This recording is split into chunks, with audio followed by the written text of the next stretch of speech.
Yeah, we can start. I've started the meeting. Good evening, everyone. Welcome to this session by the Actuarial Society of Kenya, whereby the Public Policy Working Party will be hosting this event with their chairperson, Sheila Kirika, who will be taking charge of the meeting. Sheila, please take over. Thank you, Catherine, and welcome everybody to this very important conversation on unpacking SHA, looking at it from a health financing lens. So I will start by introducing my panelists, and I'll start with our guest of honor, Dr. Mwangangi, who has been recently appointed the CEO of SHA. Formerly, I'm sure you all recognize her. She was the former CAS under the previous administration, the previous CAS, and I've gotten the opportunity to work with her under the health financing panel for NHIF that was led by James Wambugu. So I can vouch for her integrity and her diligence, and I'm very excited to see that she's been appointed. So that's the first guest, Dr. Mwangangi. And then I have as well Ezekiel Macharia. I'm sure as well he's no stranger to you. He's a managing director and chief actuary at Kenbright.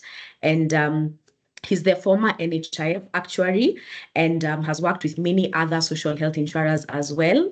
And he's also a thought leader in matters actuarial and tech. And he's one of our biggest thought leaders in task. We have Samantha Obonyo, who is the team lead of health insurance at Zamara, Kenya.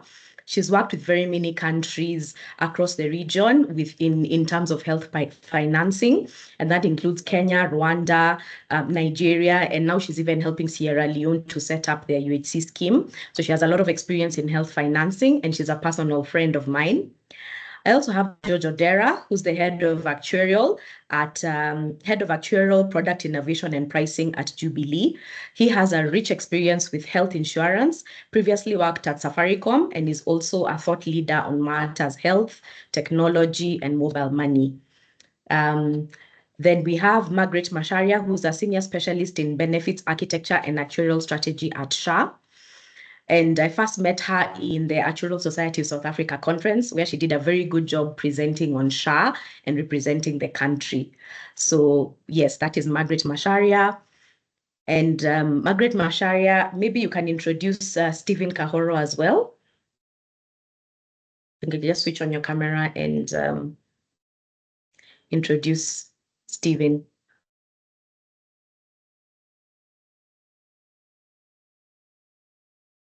Okay, so Stephen Kahoro will be helping Margaret during one of the questions, and I'm sure she'll introduce him at that point. Okay, great. So Margaret, I'm going to hand over to you now. We're going to start off the webinar with a presentation on SHA, a short presentation on SHA. And after that, we will then have the panel discussion. Over to you, Margaret. Thank you, Sheila. A moment, I project my screen.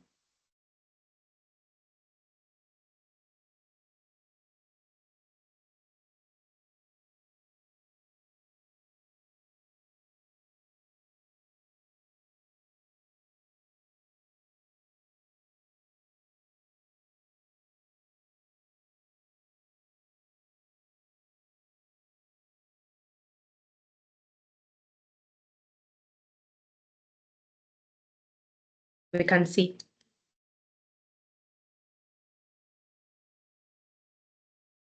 Yep, I got it.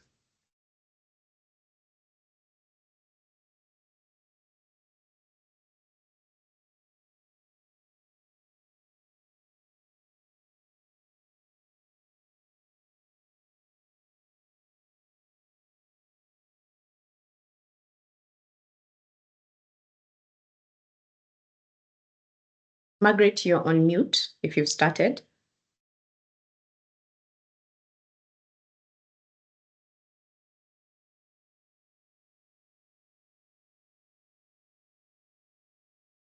I'm sorry for that. I was having a conversation with myself.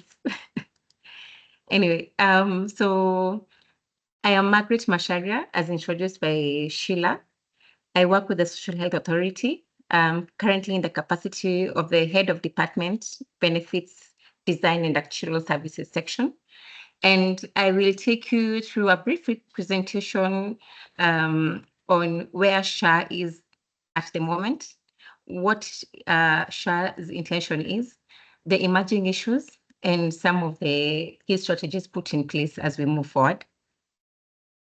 So at first, I'll start off with the transition goals. Why were we moving from NHIF to Social Health Authority? So first off, NHIF used to have quite a regressive funding model, if you are all aware of it. So the low-income earners were paying more than the high-income earners. So you'll find that someone who earns around 10,000 shillings was contributing 5% of their salary, while those who earn, say, from 100,000 upwards, they were contributing only 1%, 1.7% of their income. So what SHA was hoping to do, and it's doing it at the moment, is make this funding model to be more equitable. So the contributions are based on a standard percentage, which at the moment is 2.75%. Then NHIF was purely a members club. You have to pay to get services, which largely disadvantage the vulnerable population, which were maybe not, who could not afford the 500 shilling premium that was set. So in this new dispensation, we have more funding from the government, and it's not just funding for the vulnerable groups for their premium. They have introduced free primary healthcare services, where now SHA is managing that fund, and also free access to emergency care for all Kenyans. Then also the informal sector quagmire. While we have most of the population, the working population in the informal sector, NHIF was more of a voluntary scheme. And this voluntariness of the scheme made the informal sector have a lot of adverse selection, meaning they only used to pay when they need to access the service. So with SHA comes the mandatory aspect of coverage. And here it is targeting at least 85% of the population. Then, under NHIF, we had several fragmented pools that hindered equity in access. We had like almost 72 different types of different covers for different groups accessing different benefits in various hospitals. And this led to inequity, where some Kenyans felt that, why aren't they getting access to such a service that maybe a civil servant is accessing? So with SHA, there is only one benefit package that is accessible to all Kenyans. And there's only one pool. And we are hoping that this package is currently covering around 70% of the disease burden. Then, under NHIF, how the benefits were being designed, the strategy for priority setting was mostly implicit, and implicit in the sense that coming up with the benefit package was mostly not so data-driven, and also it was for you to include a package. It was maybe there was lobbying being used. It would be maybe the current priority of the government in place. But now with SHA, there's a whole strategy that the process of designing the benefit package has to follow. And in comes the health benefits and advisory panel that we look at, which has a more structured manner of designing the benefits and prioritizing what to be covered, what not to be covered.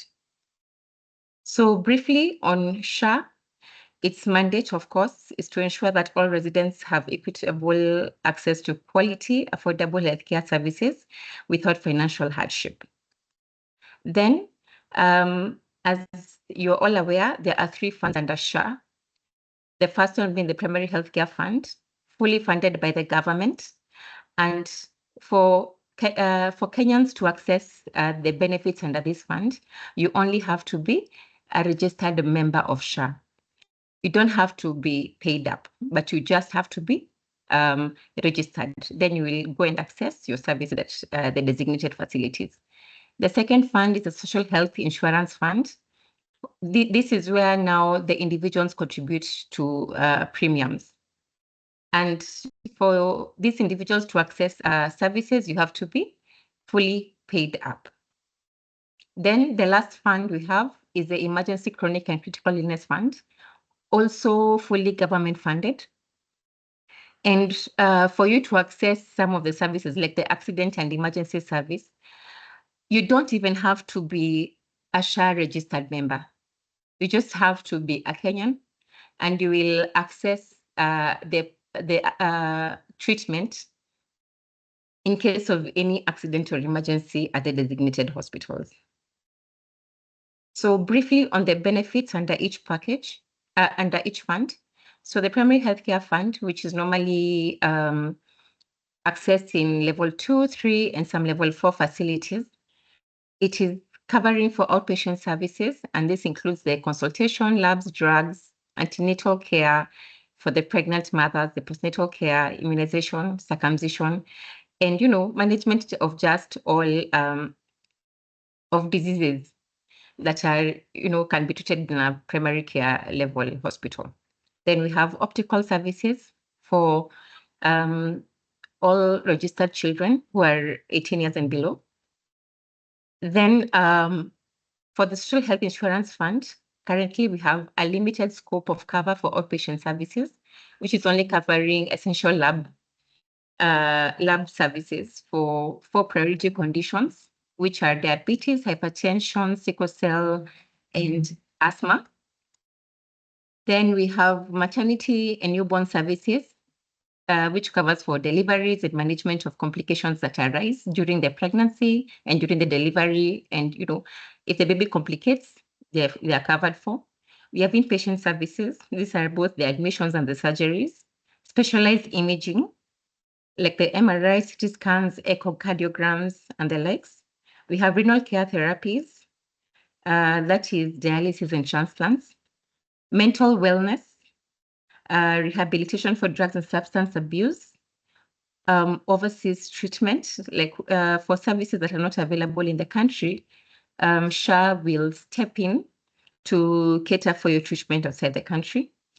Then last but not least, we have the hematology and oncology services also covered. Then also under the Emergency Chronic and Critical Illness Fund, we are currently covering for accident and emergency services and also critical care services, that is admission in the ICU units. So the ones highlighted in yellow are services that are planned to be rolled out when these 3 funds mature. And these are screening for cancers and end-of-life services that once the government allocates more money for these funds, they'll be rolled out, and there'll be free screening for cancers and also end-of-life services.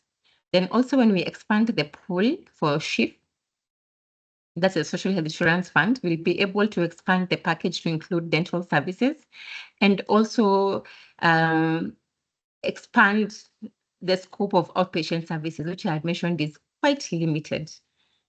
Then also when the ECCI fund gets more allocation, we'll be able to roll out ambulance services, and we'll have a more expanded scope for the chronic illnesses.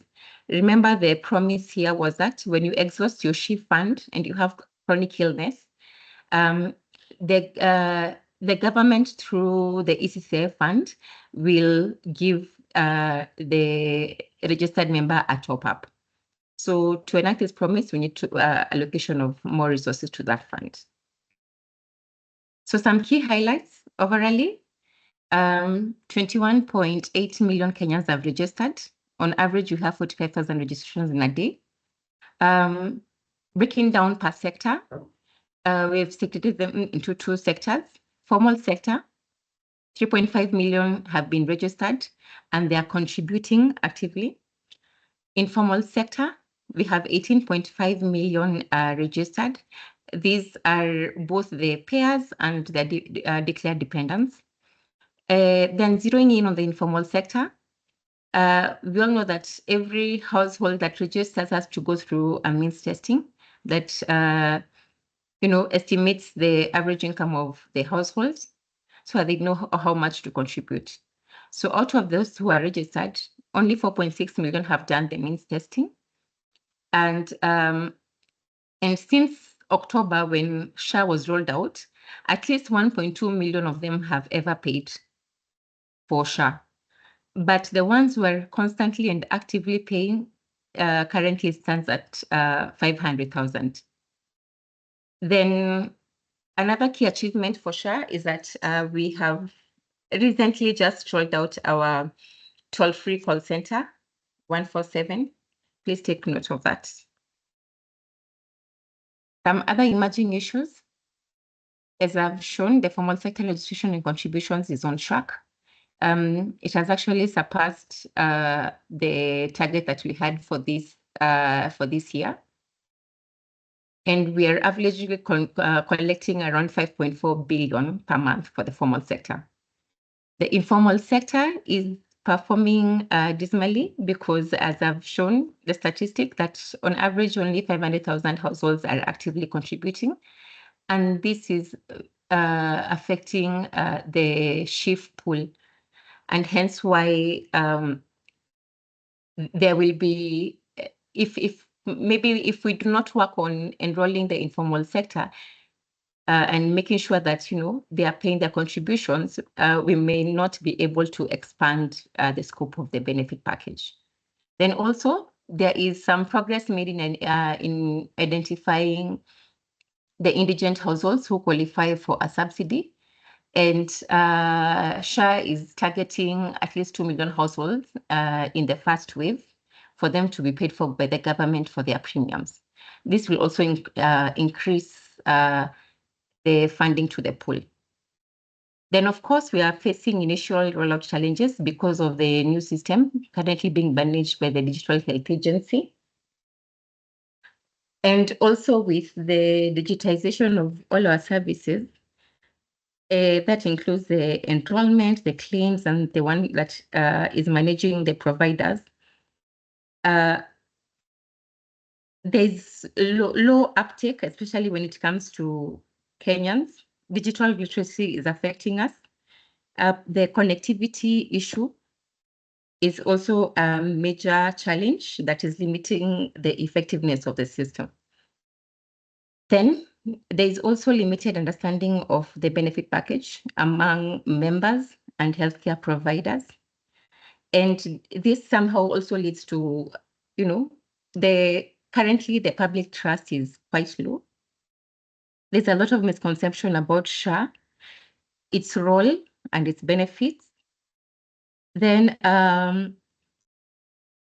we are also seeing that with there's also low public, there's low trust also with the facilities, given that SHA inherited the debt that NHIF closed with, that is currently we are currently working on how to quickly pay that debt so that the hospitals regain confidence with SHA and the current financing mechanism for the services that they offer. So some way forward, strengthening informal sector engagement. As I've shown, their performance is quite dismal at the moment. So we are looking into strategies like partnering with informal sector associations, SACCOs, like getting to them and through them, through their associations, like SACCOs, so that they register in mass. And also we make sure that their contributions are coming through their SACCOs. And among other strategies, we're also partnering with county governments to ensure that all the informal sector registered businesses are, enrolled to SHA and are actively contributing to the SHA fund. Then there's something that's being introduced, that's the insurance premium financing for the informal sector. Since the informal sector is supposed to pay an annual premium, SHA is partnering with different financial institutions to give some loans for their premiums so that they can be able to pay for their annual contribution. Then we are working together with the Digital Health Agency to stabilize the system rollout and step in where access to services is hindered due to things like poor network. We are working with Safaricom and other network telco providers to ensure that those areas are prioritized when it comes to maybe connectivity. If it's somewhere where there's no electricity, we are pushing our agenda also through APLC to make sure that they prioritize such areas, such hospitals, so that we ensure everyone is connected to the system, so that at least they're recording every service that they give. Then, of course, there's the recent establishment of the Health Benefits and Advisory Panel, which is one whose mandate is basically to advise the Cabinet Secretary and SHA on the benefits to be offered by SHA and the tariffs to be used. Then also recently, SHA has acquired a fund actuary to help us with the actual aspects of the whole healthcare financing strategy, and also in the preparation of our financial reports, and also checking on the financial condition of SHA. Then strengthening stakeholder engagement is another task that we are embarking on. And this includes all stakeholders related to SHA. Those are the hospitals. We are engaging them closely. The healthcare providers, the doctors, the medics, involving them in everything that we do, especially in the design of the benefit packages. Industry experts, the policy makers. So there's a whole plan on how we will continue to incorporate all the stakeholders in all our day-to-day activities.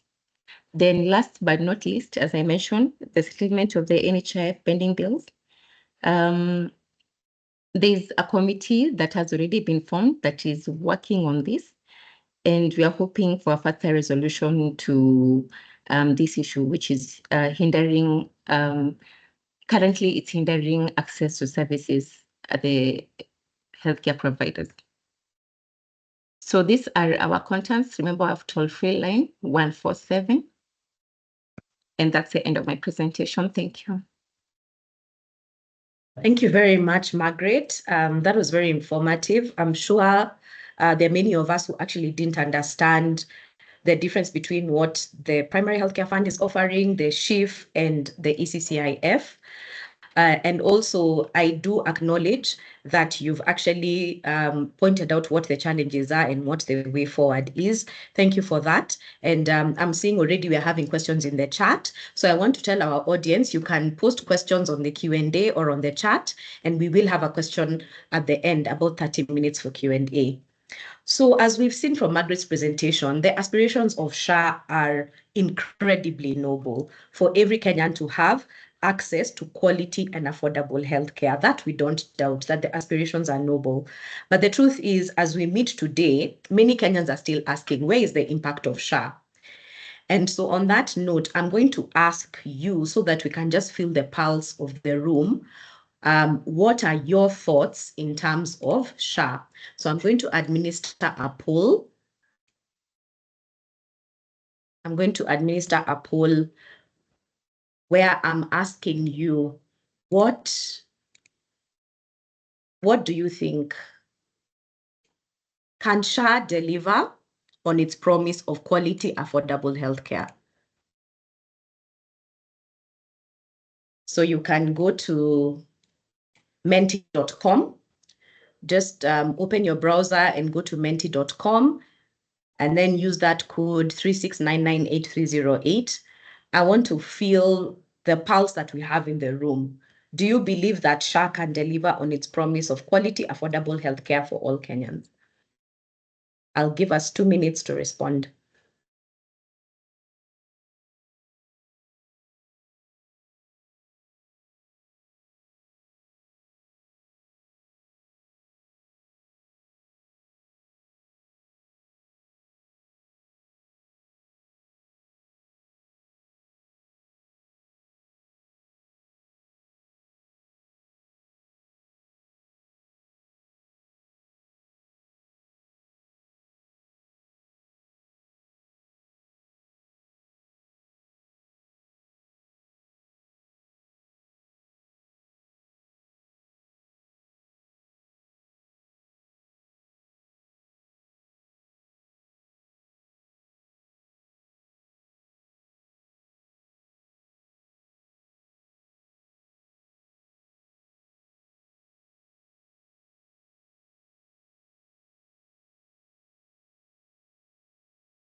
Okay, there we have it.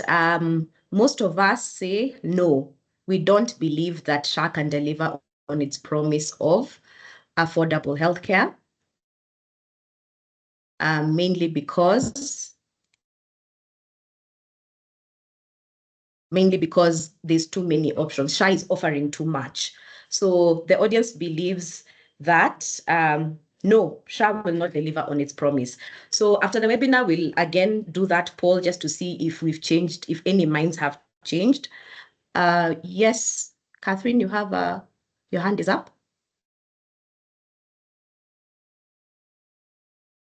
Catherine, your hand is up. Okay.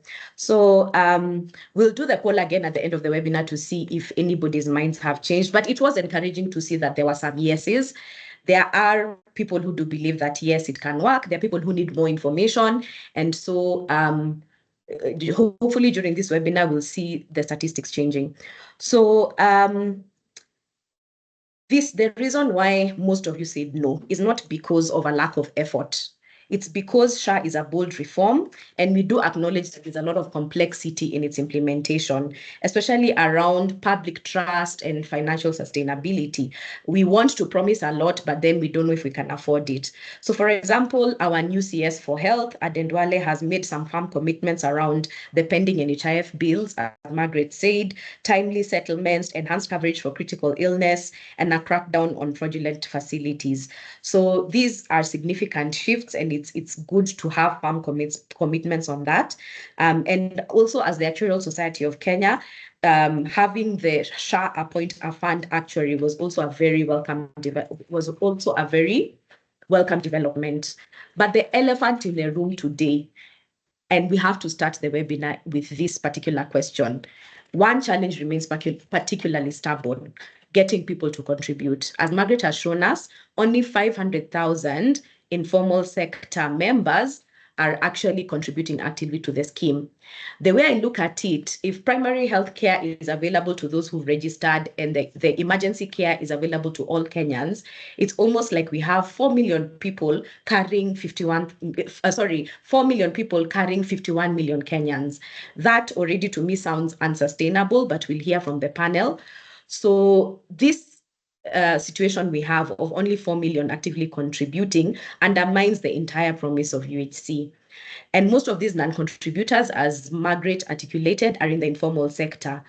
Yes, Margaret, we hear you that you're going to work with SACCOs, but then again, how do you regain public trust? I think that's what I would really want to be hearing from our panelists today. We can have all these plans that we're going to work with SACCOs and in order to reach the informal sector. But if I don't trust SHA, I'm not going to contribute, even if you give me IPF, insurance premium financing, even if you tell me I can do it through my SACCO. That issue of public trust is still the elephant in the room. So I'll be asking Dr. Macharia a question around that as we start. And just to be clear, for this particular webinar, we'll be focusing squarely on health financing. And that is basically to understand what is the difference between the promise of SHA and the lived experience, and what will it take to bridge it. So we'll focus on 3 key areas. What is the promise under SHA? Number 2, what is the cost of that promise? And then number 3, can we actually afford that promise? So my first question will go to Dr. Macharia. So Dr. Macharia, as Margaret did a brilliant job presenting, SHA has registered 21.8 million members, but only 4 million are actively contributing. And out of these, informal sector is only 500,000. She did give measures to improve that, like insurance premium financing and working with SACCOs, but that gap poses a real threat to the viability of the entire system. So we do know that in the informal sector, income is irregular and very hard to validate. So what concrete steps would you be taking as the CEO to grow and sustain contributions? That is the biggest elephant in the room. Over to you, Dr. Macharia. Thank you. Thank you, Sheila. I hope you can hear me. I'm a little bit far away from Kenya, and so if I drop off, just alert me on my phone. Okay. I think let me begin by appreciating the Actuarial Society of Kenya for this invitation, all the conveners who put this together. This was actually brought to my attention before I was the CEO of SHA. And I guess it's serendipity that we are here together. So thank you for that. I think it's also important for me to say that I'm extremely proud, and this session is special to me because this is actually the first session I'm engaging with anybody in all matters SHA. And when I was thinking about our webinar today, I thought, what best alternative do I have than to meet actuaries? Because there are 2 key things that determine success for SHA. And the first one is sustainability of the fund, and the second one is trust. And so as I get into sharing with you some of my very preliminary thoughts as we start this journey together, I'd really want you to use the meeting chat room and really drop in any comments you have, any questions you have. My team from SHA is here. They're picking these all up. I'll pick them up myself so that we can be able to really already start creating a trust relationship and being champions for SHA. Now, I want to frame our conversation because I've heard a lot of what has been said in today's webinar. And as I've been going through my inception into SHA, I hear different people frame this conversation differently. And I have heard a few people have misnomers into what SHA is. And I really, really want to start by clarifying and getting us all on the same page.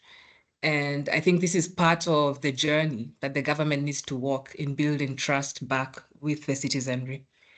Number 1, SHA is not a panacea. SHA will not solve all things that need to be solved when it comes to health systems in Kenya. And in saying that, though, SHA is a very important, essential cog in the wheel that will unlock access to UHC for Kenyans. And let me repeat. When we talk about SHA, and this really came out, Sheila, in your framing, is SHA, in the question that has gone to the Mentimeter, is SHA going to be able to realize the promise of access to health services for all Kenyans? I would dare say add, if all variables are held constant to that question, because SHA is coming to top up investments that already exist in Kenya's health system. And let me unpack this a little bit more for us. Right now in Kenya, we have about 500 billion Kenya shillings that is spent when it comes to total health expenditure in Kenya. We are waiting for our new national health accounts, but if we look at the accounts that were released about 2 years ago, we're talking about 500 billion Kenya shillings. Now, when we unpack that 500 billion Kenya shillings, 46% of it is driven into the system by government. That's public health expenditure. So 46% of 500 billion comes from government. Now, if you look at external financing, that's from our partners, that's about 18%. And then if you look at what would be of interest for us in our webinar today, is that then Kenyans have to go into their pockets and contribute about 35.5% into that 500 billion kitty. So when we're speaking right now, we're asking ourselves, and maybe this is the reframing that needs to take place, and particularly with this webinar that really touches on technical experts in all matters insurance, what we're trying to do is to see, can SHA solve for this 35.5% problem that Kenya has, where Kenyans have to go into their pockets, dig out some money to pay for their healthcare, and usually sometimes end up to, impoverishment. That's what we're trying to solve for. And it's important that we all understand that, particularly in this webinar. So that being said then, if we look at SHA, again, it's important, colleagues, we appreciate that we're dealing with an organization that's been around for 6 months, from October to March, 6 months. And so for an organization that's been around for 6 months, part of the questions and part of the conversations that I'm really, really looking forward to, particularly in our chat group, is, are the foundational structures correct for SHA to be able to be a cog in the big wheel? Have we designed this organization, this program, in a manner that it will be able to meet the imperative of trying to take care of that 35.5% of 500 billion? That's the big question. Number two, are there any flaws in the design? And if there are, what are they? And how can we solve for them? And that's part of what my team and I will be working on in SHA. And then number three, what can we plausibly measure as success in 6 months? What does success look like 2 years from now? What does success look like 5 years from now? What does success look like when Kenya is 100? Those are the things that we need to be focusing on as we have this conversation. And I'm excited that while we have a team of non-believers, really the challenge will be, how do we avail more information and understanding of the SHA design and how its design is able to meet some of these objectives that I've just outlined. Now, Margaret has done a very good job of sharing with you our total registrations into SHA, and then has looked at the formal sector and the informal sector and shared with you our current state of contributions. And I agree with you, Sheila. Yes, the informal sector is a challenge, and it has always been a challenge, and not just in Kenya, but the world over. And so the question that we would need to solve for is this. Number one, does Kenya, in the current economic setup that we are in right now, with the current challenges that we may be facing as a country, do we have a big enough purse to be able to finance for health services for all Kenyans and pay for them when it comes to reducing this 35.5%? And the answer to that, colleagues, the really genuine answer is that no, our fiscal space is not sufficient enough to pay for all of us. And so then a decision needs to be made. How do we take care, one, of the most vulnerable? Two, how do we ensure that we have some form of progressive milestone journey into this aspiration that we have of ensuring that all Kenyans are covered and that they access the benefits that they need when they need them, and that those benefits are of good quality? And for me, colleagues, this is where I'm convicted that SHA has started that journey. And these are the reasons. One, when, and Margaret shared this, that, and I'm waiting to see more questions on the chat. Prior to the systems that we've had in the country, which have all been progressive and have led us to where we are today, even with SHA, the first recognition is that we've not invested in PHC services in Kenya. And so the big test for SHA is, how shall we invest in PHC services? Now, why are we bothering about PHC services? We all know that the biggest ROI in any health system is investing in PHC services. And I see on the chat, I think Leon has asked, and Nicholas has also come in to ask, how are we going to support level 3 facilities in provision of PHC services? That's the question that I'd want, one, the actual society to be focusing on. And yes, you're right. If you look at the PHC fund, the exchequer resourcing of that fund needs to be improved. And SHA, together with the Ministry of Health, is working very, very hard to ensure that our next budget estimates demonstrate funding for PHC. And I'm sharing this with us today because that becomes a game changer, even when we look at our SHIF fund and our emergency and chronic illnesses fund. The second spot is what you've mentioned, Sheila, the informal sector. How do we support the informal sector? Now, knowing very well, like I painted for you all, there is no fiscal space to allow for contributions of all the informal sector in the country. And we have about 15 million of such registered workers in the country. So then the question becomes, what is SHA doing to be able to net in as many as possible informal sector colleagues, citizens in Kenya? And the first one has been the work that SHA has been doing in collaboration with other government agencies in determining what is the actuarially sustainable premium that can be the premium of subscription for the informal sector. And SHA has been able to undertake a journey of means testing. We actually have had 2 iterations at means testing.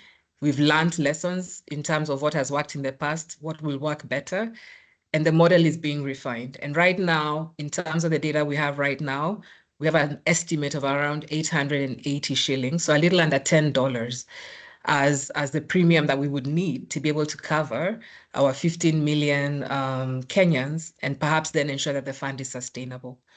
And so then the focus becomes, having determined this actuarial premium sum, the focus becomes how do we then, one, create trust to the informal sector. And I believe really that is one part of raising awareness for informal sector citizens to understand that, one, if you do not prepay for care, then you are risking your household's viability should any one of your members get sick. The second one is then in designing products. And this is really where I would want also the participation of the Actuarial Society. We're about to embark on a journey of designing a new product. It's IPF. The big question that we're grappling with right now is how do we ensure that this product will be sustainably available for Kenyans in the long term?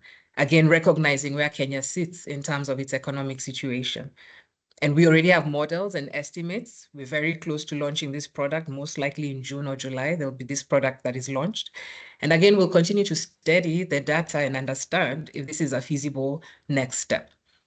The second thing is what Margaret has shared with us, and I can see it in the chat, that the burden of care is surgical services. That's actually correct. I received this morning our current payouts, and our biggest cost drivers in the fund right now are surgical, renal services, and of course, oncology services. The question becomes, is SHA able to sustainably pay for this? And do we then have an opportunity with now this new systematic way of defining benefit packages through the HBAP committee to define what we're able to take with our current fiscal space and then what we cannot take, and therefore that which requires a co-payment option by the public. And those are discussions that we'll continue engaging you in as we continue moving forward. Another estimate, which I wouldn't, I wouldn't minimize, is the role of microfinance, SACCOs, associations in Kenya. Our current tabulation tells us that if we are very clear and focused and laser sharp with our strategy, we would possibly be able to net in 4 million Kenyans with the approaches that Margaret has shared with you. And again, this is something that we will continue working on and engaging you in as we try to net in the informal sector. I think I want to pause here, and I hope you appreciate my enthusiasm, is that there's a lot that we really want to share with you. There's a lot we want to demystify. Let's remember the grand goal, that SHA is a vehicle in supporting Kenya to achieve its UHC journey. SHA will not solve everything in 6 months. It's only been 6 months. But the biggest question is, how do we ensure that the foundation of SHA is sound enough to get us there? And so kindly get in your questions. I can see questions on prisoners. We'll be answering them. The models, we'll be sharing with you part of our data as we continue our engagements. And really looking forward to more and more engagements with the Actuarial Society of Kenya. So thank you, Sheila. Thank you so much, Mercy. And you really preempted a lot of the questions that I'm going to be asking. I think the one thing you didn't touch on was that aspect of trust, because there's a lot that you said in terms of engaging the informal sector. But how will you engage with us so that we can trust you again? Will it be through roadshows, through social media, through that's the one thing that Thank you. I didn't quite get from your. Yes, Sheila. Fantastic question. I would dare say that's my biggest KPI when I'm joining SHA and sitting in this position. And we need to sit down and ask ourselves, how is a trust journey built? How do we get citizenry to understand that the product that SHA is offering, one, is available when they meet the merits and the benefits and the processes that they need to undergo for eligibility. And I'll share examples with you. I think since I was appointed, I received numerous messages from Kenyans. And one of the things that we've identified and Margaret has shared with us is, have we clearly understood what the patient journey is in SHA, from registering into the fund to then needing to access benefits, to having those benefits provided by our providers, to having our providers' claims settled on time, to then having that feedback loop back to the Kenyan. These are some of the things that we're going to focus on. We're working heavily with the Digital Health Authority that provides that user capability of SHA into the system to really ensure that this is streamlined. Did we start off on a rocky platform? Yes. Are there things that had not been clearly thought of? Yes. Have there been improvements in 6 months, even just within the system itself? Yes. Now, have we focused our efforts as SHA, as Ministry of Health, in cultivating public trust? I would say yes, but I'd say more effort is needed. And that's what we're going to be embarking on in terms of this journey. I'm not going to touch on roadshows because for me, I feel those are means to an end. The big thing is, are Kenyans clear on what SHA is offering? And unfortunately, SHA is not saying that it will pay for all bills en masse. There is no free healthcare.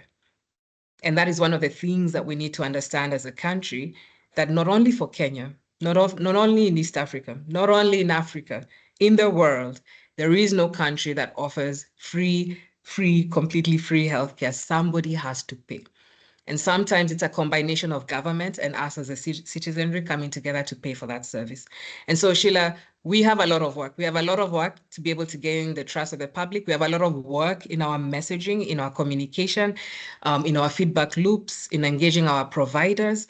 Margaret has done a good job of sharing a lot of the pains that providers are experiencing right now when it comes to claim settling. It's important that I share that these are not pains that we're oblivious to. We've put in place a verification mechanism for NHIF pending bills. We're trying to really ensure that the same situation doesn't take place in SHA. Right now, the data I received this morning, in terms of our claims submitted and those paid out, we're about 70%. We're hoping to get to 100% because we're really working on a system that's able to capture the claims on time and pay them out on time. But I'm happy to elaborate more and more as we continue. That's brilliant, Dr. Mercy. I think what I'm really getting from you is that it's a journey, and I love the way you have been realistic with us, and also the acknowledgement that things haven't gone well, but that there are plans for you to do better, and already we can see signs of better happening. Thank you as well, Margaret, for helping me answer questions on the chat.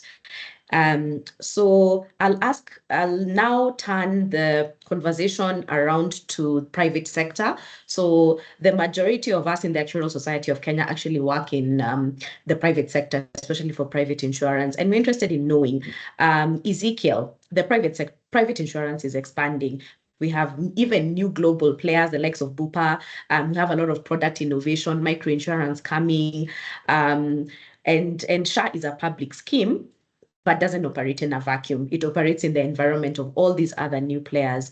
So Mercy and I actually had the had the opportunity of going to Thailand, where we found that private insurers actually play the role of a complementary role. So because the universal healthcare scheme covers so many things, then now the private health insurance know exactly what their role is. And now they're at the point where they're even covering plastic surgery because the UHC scheme does so much. So in Thailand, for example, it's a very clear delineation between what the UHC scheme does and then what the private insurance scheme does. So in terms of Kenya, where do you see how do you see as the long-term role of private insurers under SHA? Are we going to be competing with SHA? Are we going to be complementary? Let's hear from you. Yeah, thank you very much. I think for me, we have to ask ourselves, and look, I've been lucky enough to be the actuary for some of the large players in the market. I think covering now 50% market share. What I can say is that what have the private insurance companies not done well is the issue of driving cost of care upwards. And it's a very subtle position, because what happens is if you go to any private insurer today, you'll get a list of Excel with 1,000 providers. But if you go to, and we've done a survey, I think 8 years ago, 7 years ago, we did a survey to check what is the consumption rate for these private insurers. And you'll find that the top 10 hospitals, out of that list of 1,000, will consume half the money.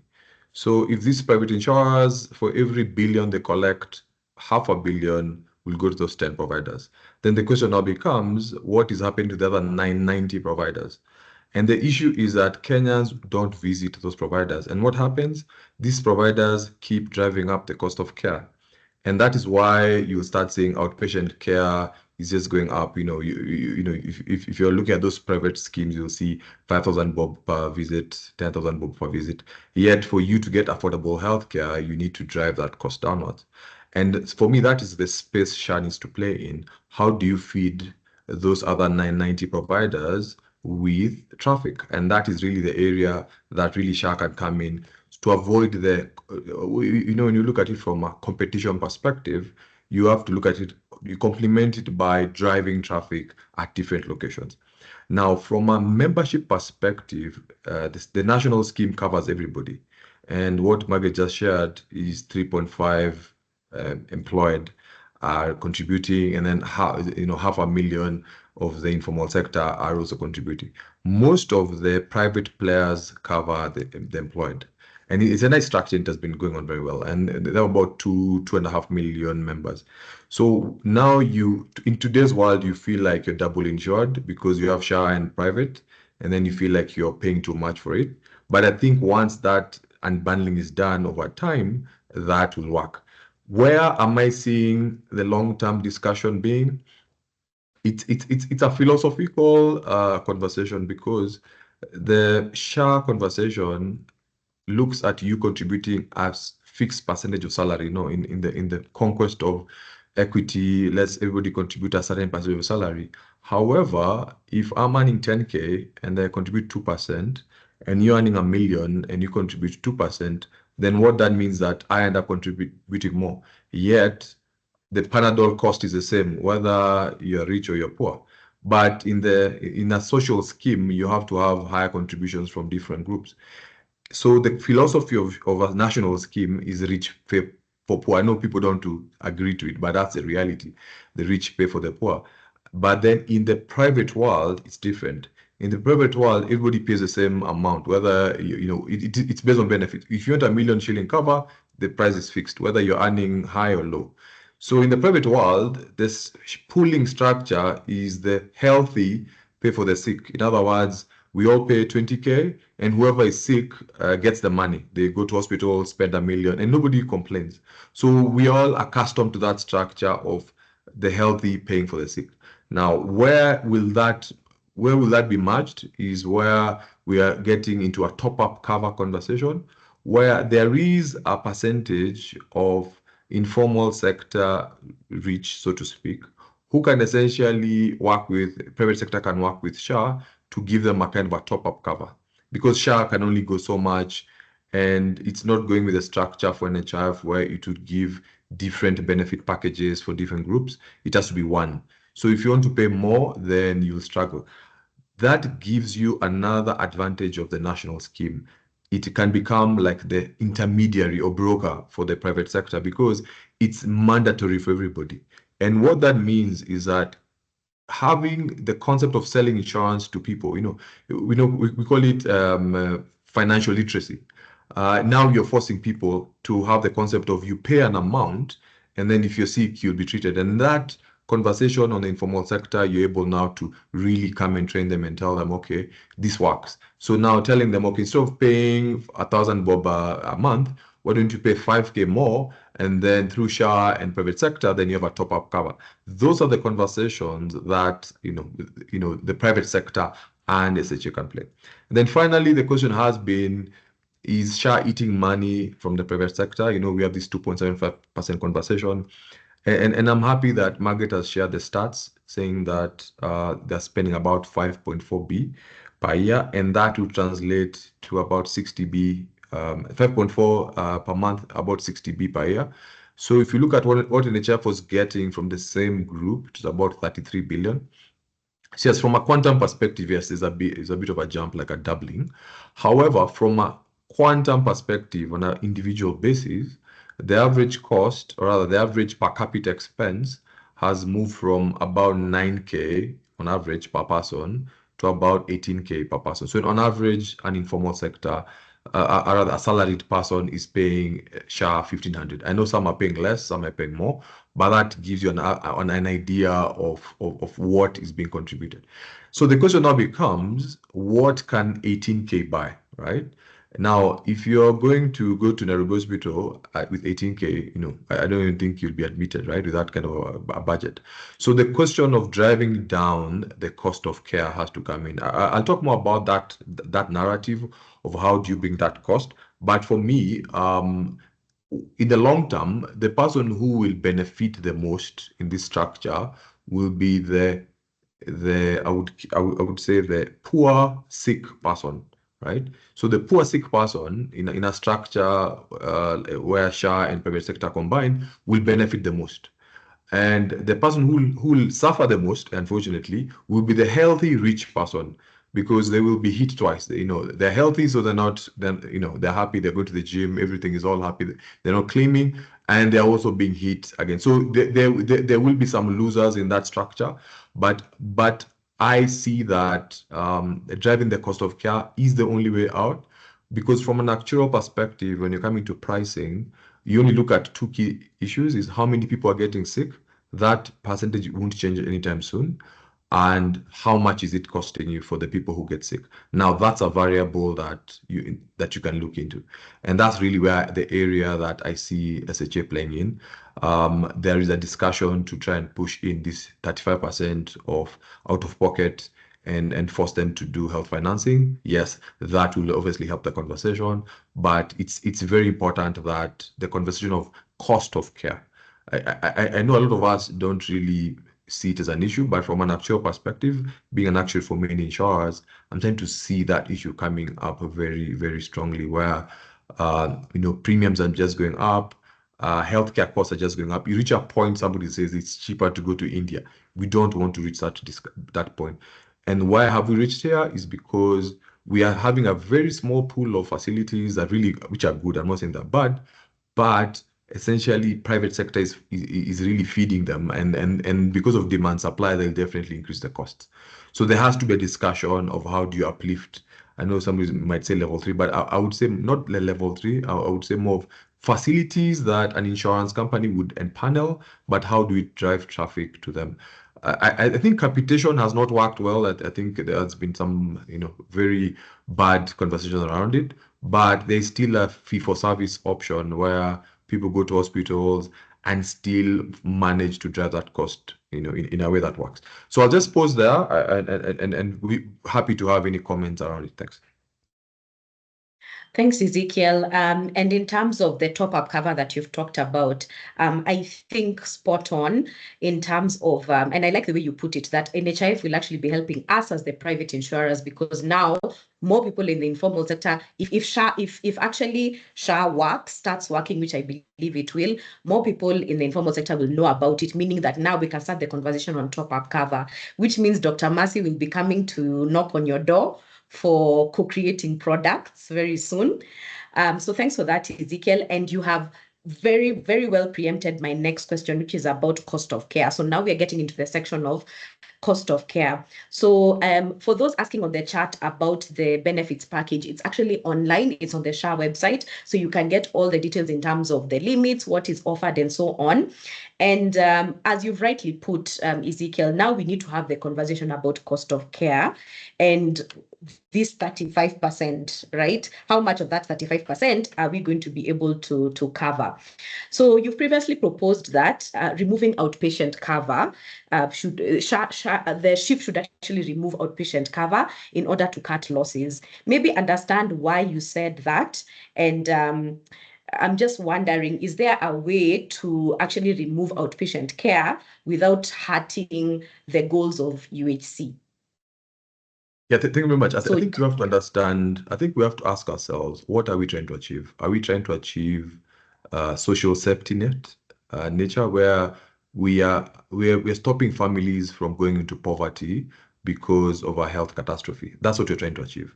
Now, if you are looking at outpatient care, at best 20K, 30K, but on average about 5K, 3K if you go to equity affairs types. So an inpatient issue, where you're admitted is where the catastrophe can come in. That's where bills come in. That's where you get called into WhatsApp groups to come in and support. So the issue here, you have to ask yourselves, what is the per capita contribution of the scheme? And Margaret just shared right now, the scheme is collecting 5.4 billion on for formal sector, which is a majority, and it's about 3.5 million. Just do a quick math, you will see it's about 18,000 bob. Now, 18,000 bob, when you start splitting it into inpatient, outpatient, and we know how that number looks like, then you don't have so much money for inpatient care. So the target, in my opinion, would be until we reach a point of inpatient care where we're in the 25K average per capita cost, 30K, then now we can introduce other benefits. Why? Because then you comprehensively help people. There's no, if it's care issues, you provide care for them and then they're happy. Yes, there's a discussion of saying, let's give everybody a bit of everything, right? I always give the example, it's like going to a party where there's chapati, there's rice, but you only take a small bite of a chapati and one piece of meat, and you only get a small chunk of something. However, if you look at it from a benefit package perspective, if you are if you're getting care from SHA and even NHR, it's like a lottery kind of a conversation. If you have malaria, you'll end up only with a bed rate, right? You'll end up with a 4K. But if you have cancer or if you have renal, then you go into the package conversations, which really comprehensively responds to you and you're happy. So then that becomes a challenge, is that there are some inpatient benefits that people won't get care for.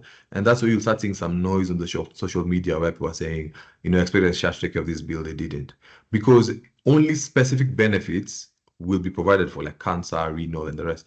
And that's you see people saying it works, it's fantastic. It's because of the benefit that they got. So the reasons why I was thinking we limit outpatient care is to really reduce what is being provided and focus more on inpatient, because that is where the social safety net issue. Now that's number one. Number two, we have, unfortunately, a high population of not well-to-do people. Adults, 21 million adults, and only 3 million are employed. And what that means is that you end up having people who will not pay, in this example, the 18K per year. So you saw government saying they're going to support with 300 bob. People can pay 300 bob for informal sector. If you find those, your revenues are the best. What does 300 bob per month mean? It means 3,600. Now, I still give the example of a Panadol.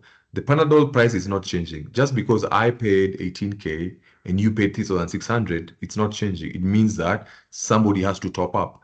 Government fiscal issues, debt might not be able to come through.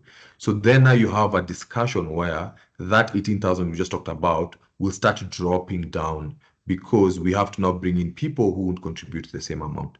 And that's now you start reaching into the numbers like 12K, what the CEO is talking about, about 900 bob per month. Then now you reach a point and you ask yourself, what can this buy? So yes, we have the burden of, yes, formal sector, the salaried are paying some money. It'll get you to 18K per life. But then you have this category of the poor who are going to pay 300 bob, giving about 3,600, which means this money has to come from somewhere. Remember, a bill is consultation, a doctor, drugs, lab, diagnostic, and this have to be paid. You know, drugs are being delivered into the country. We know we import 80% of drugs. Somebody has to be paid. So the question now becomes, how do you now drive in this conversation of outpatient? So for me, I know the tariffs team is looking at a comprehensive narrative where everybody gets something, but I think quick wins can be to really enhance that inpatient and see how you can give that social safety net conversation. Thank you. Thanks, Ezekiel. So that ties back into the conversation from Mercy about the journey. We need to actually map out the journey and be realistic about what is possible now. So I think the only comment I'll give there is that Mercy, the HBAP panel, I hope it has an actuary, because of course this conversation has very many different lenses.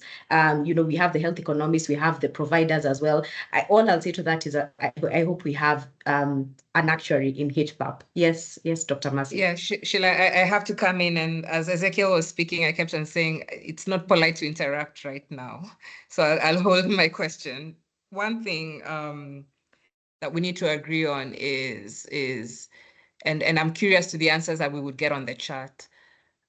When you're trying to walk on the UHC journey in a country, and remember I painted for us this 35.5% that Kenyans have to go into their pocket, pull out to pay for healthcare.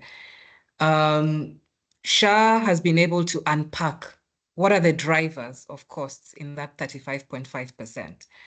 And the information we now have is that the biggest cost drivers that cause Kenyans to go into their pocket to pay for care are actually components of accessing outpatient services. And I want to repeat this, that when you disaggregate this 35.5%, the key cost drivers there, primarily drugs and lab services, are those that are accessed actually in an outpatient setting. And the beauty of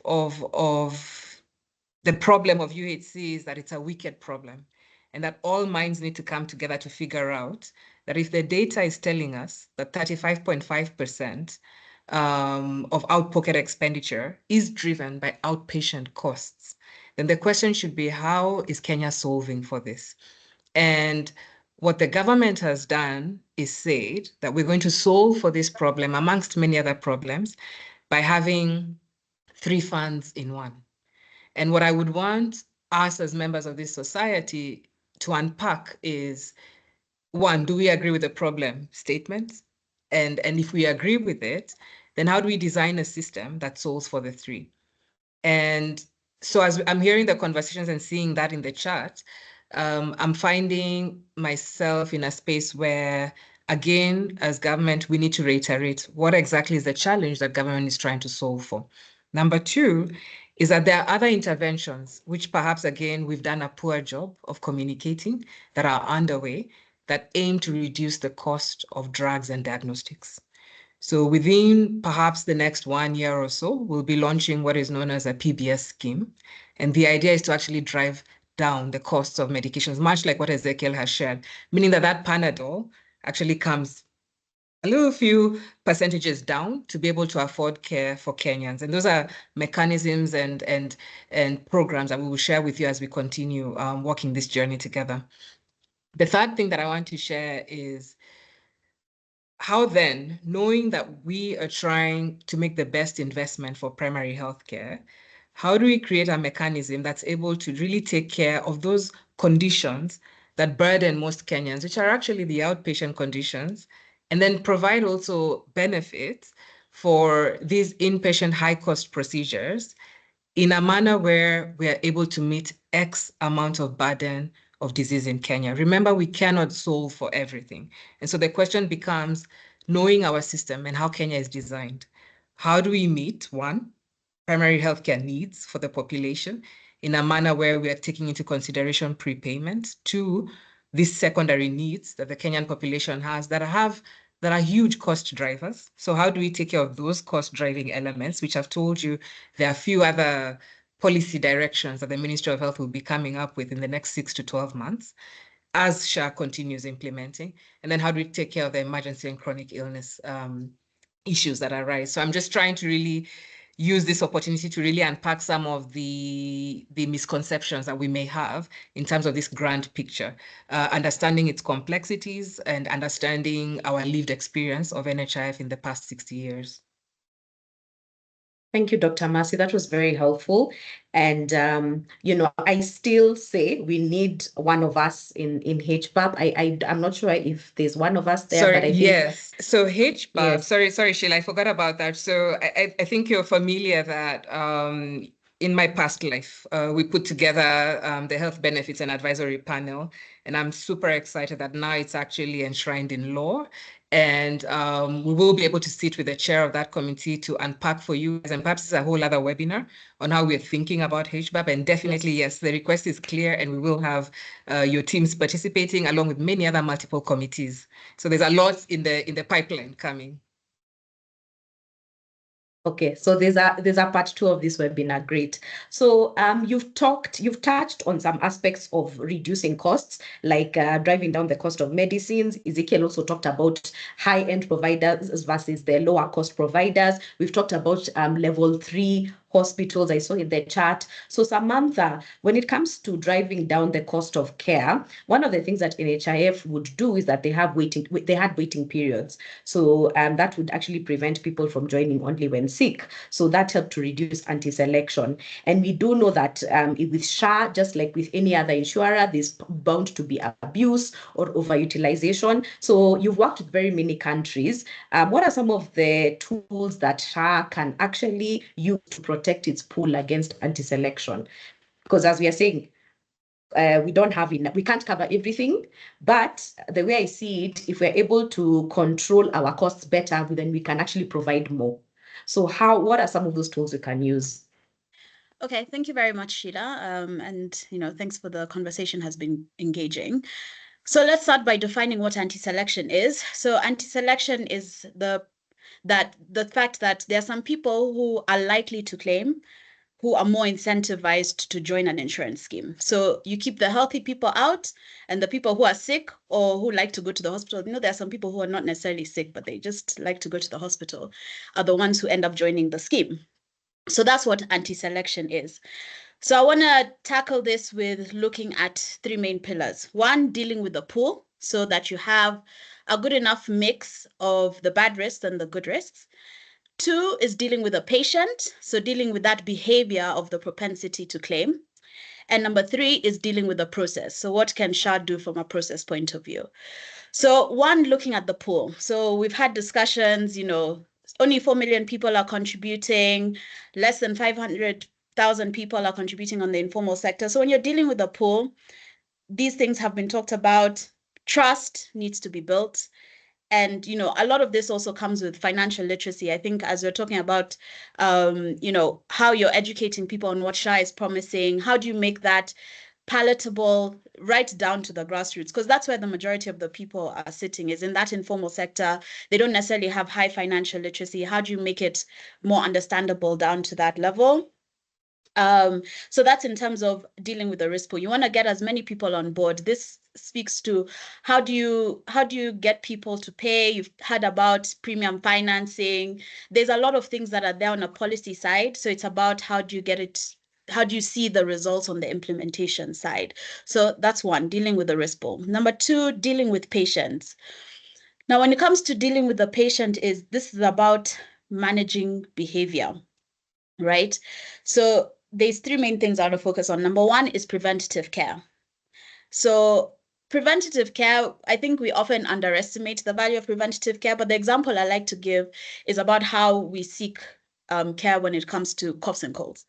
Here, typically, your child has a homa, you get a homa, you go straight to a clinic or whatever. Maybe you go to a Meridian, you go to a hospital. Some people even go to Nairobi Hospital and you have a cold, yeah? and you know there's no cure for a cold, you're just managing symptoms. All you need is a dawa, water, rest, maybe some paracetamol.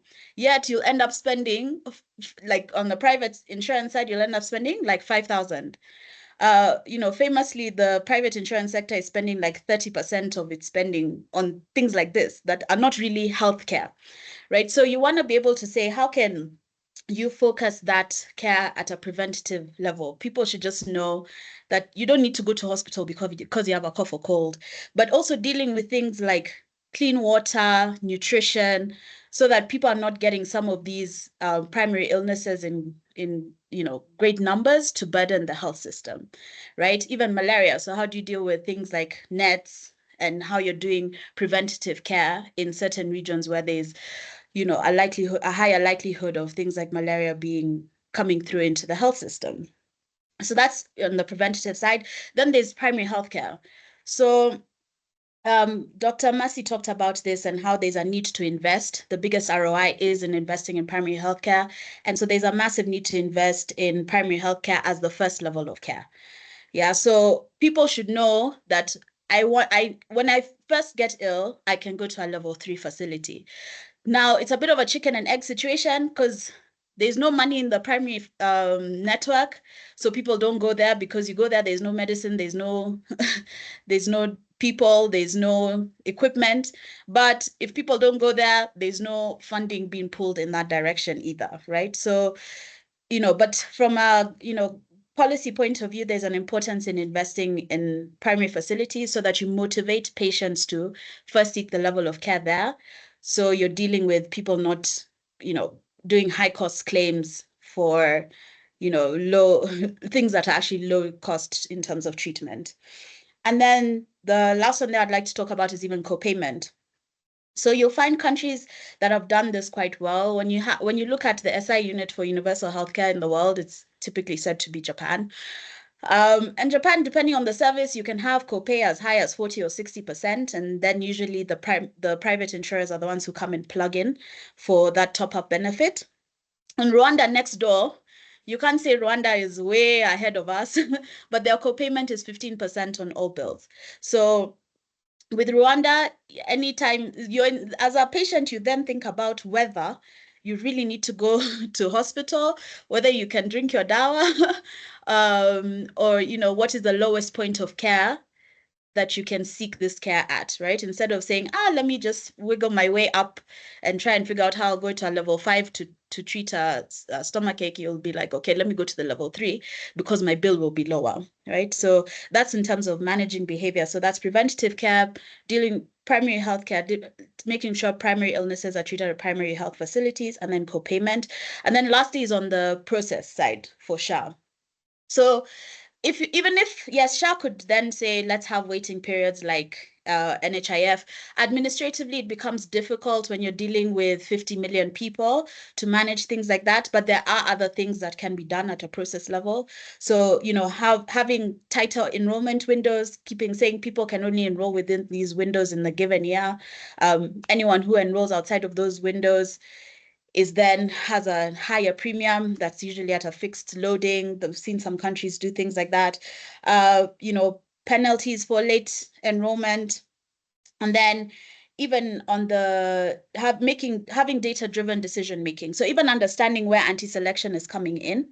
So this is more about how SHA can leverage data analytics to be able to understand, okay, fine, we're having all these people. Are they coming from certain regions? What kind of treatments are they seeking when they come and get treatment? And how can then you use that data to make more data-driven decisions as opposed to pulling from thin air? So yeah, dealing with the pool, dealing with the patient, dealing with the process. The pool, the patient, and the process. I like how you had the PPP. Thanks, Samantha, for that very comprehensive answer. So I'll now turn to George Odera for us to just finish off the section on cost of care. So George, I'd like you to chip in also to the question that Ezekiel answered on where you see private insurance fitting in. And then you can also answer for us. Private insurers are now supposed to recover costs from SHA for services which are within their benefits package. In practice, is it 6 months or so that SHA has been working? Has that been working well in practice? And if not, how can it be improved? And maybe just the more general question when I think about it is, in terms of claims and recoveries, what's the best way for SHA and private sector to actually collaborate? Because we're collaborating quite well under NHIF. So maybe just talk about how it's been and how we can improve that particular collaboration on the claim side. Okay, thanks, Sheila. Good evening, everyone. So I think I have the privilege of working for the largest private health financing company in the country. And the consideration for private medical insurers and sort of the role it can play within the healthcare ecosystem is one of asking, is it a substitute to what the Social Health Authority is providing, or is it complementary? So if we step back and look at NHIF as it was, people knew NHIF as that government entity that was providing rebates on admission, hospital bed rebates. When NHIF moved into the model of providing outpatient services, where you had to register with a particular healthcare provider under capitation, again, not most people knew about it. So I think there was an issue of awareness gap in terms of what NHIF was doing back then. SHA, as it's constituted, basically the three funds under it. So we do have SHIF, which I think sort of created a lot of noise some time back in terms of the contributory model, but also the fact that we have two additional funds, the primary healthcare fund and the emergency chronic and critical illness fund, that is funded through payroll, general taxation system that is then meant to provide some level of cover. Now, where I see the interplay with private medical insurance going forward is on the top-up product. Dr. Mercy, I think, covered it quite in detail. You know, there is only a limited amount of provision that can be done by government. So that said, it means for private insurance, we can offer supplementary top-up products over and above what the government is offering through SHA and the three funds. And this can basically be elective. It's for you to decide whether you want to take up a top-up option or not. Now, you'll find that there are people who are extremely comfortable with the level of cover that SHA will provide through the different funds.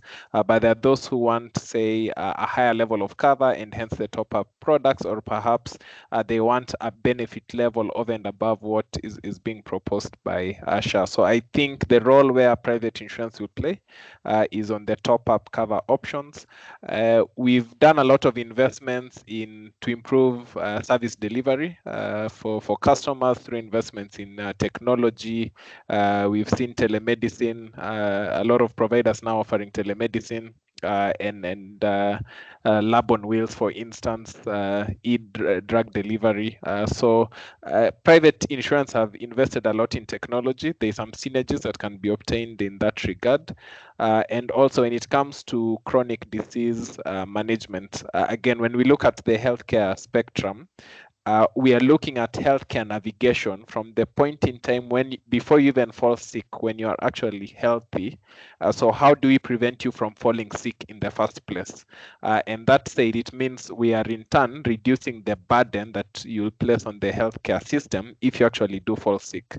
Then you ask ourselves, if you do actually fall sick, how do we navigate you up and until the point in time when you're healthy and back on your feet?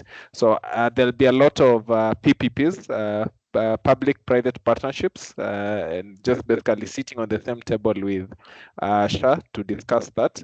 Our suppliers, the hospitals, the pharmacies, chemists we deal with, they are all regulated within the laws of the land. And what that basically means is that whenever we deal with providers, private insurers, we also ensure, as part of the checks and balances, they have to be contracted by SHA.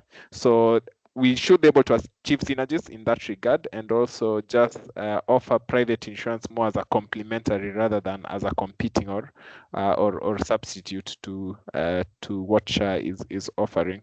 Now, when it comes to how this can be structured, What would be critical is to ensure that there is interoperability in the systems, and we have like an interoperable national healthcare system between the public, which is SHA, and private, which is private insurance, including hospitals.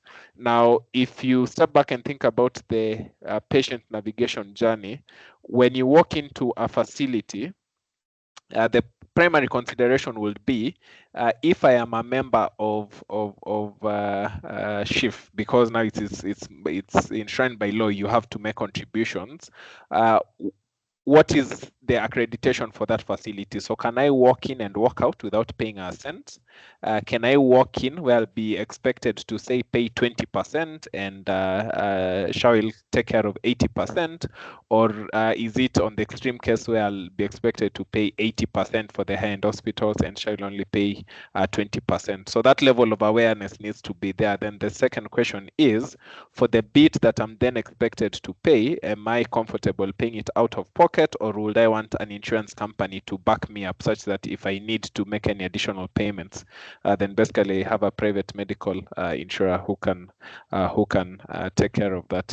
So that said, if we have the systems that are interoperable, it means that at the point where the care is being given by the hospital, it should be very clear what, based on the tiering of the hospital, what is covered by SHA and what then private insurance is going to cover. So all our bills are payable net of what is recoverable by SHA. So we do not pay the bills on a gross basis, then bill SHA as a recovery. We pay the bill net of what we expect SHA to basically pay. Now, for that to work, it means that at the point of billing, it also needs to be extremely clear on what, because when you get a hospital bill, there are several items, and you can find that, say, if you've had, say, cosmetic surgery, which is not covered by insurance, but you could be able to expense it in any other way. You could have a 3-point system where part of the bill is paid in cash, so what is not covered by SHA and what is not covered by private medical insurance. So the patient will be happy to pay that in cash. Then what is recoverable by SHA, it needs to be clear that by the time the billing is coming to private insurance, then it's very clear what is payable by SHA. So long story short, I think if the systems are interoperable, we can be able to achieve a very seamless recovery process. And given that we need to have discussions on the table, we need to have joint monitoring and quality assurance discussions from time to time, being key partners with the Social Health Authority. Thank you for that, George. And Dr. Mercy, I'm seeing so many opportunities for partnership here. He's talked about interoperability. And I remember at the beginning, you talked about how you're going to start by designing the customer process, understanding customer journey mapping. And when you're doing that, it would mean you'd also need to think about who pays for what at the point of billing. So another area that I'm seeing that we can collaborate. Okay, so now those are the questions that I had in terms of cost of care. I want us to move to can we actually afford this promise that we are giving to Kenyans? How much of this 35% can we cover, for example? So I'll ask Samantha. We've seen that, when the new CS came in, he enhanced cancer treatments to 550,000 annually. ICU care also went up. So, we have a lot of critical services that are now being covered, but they're expensive.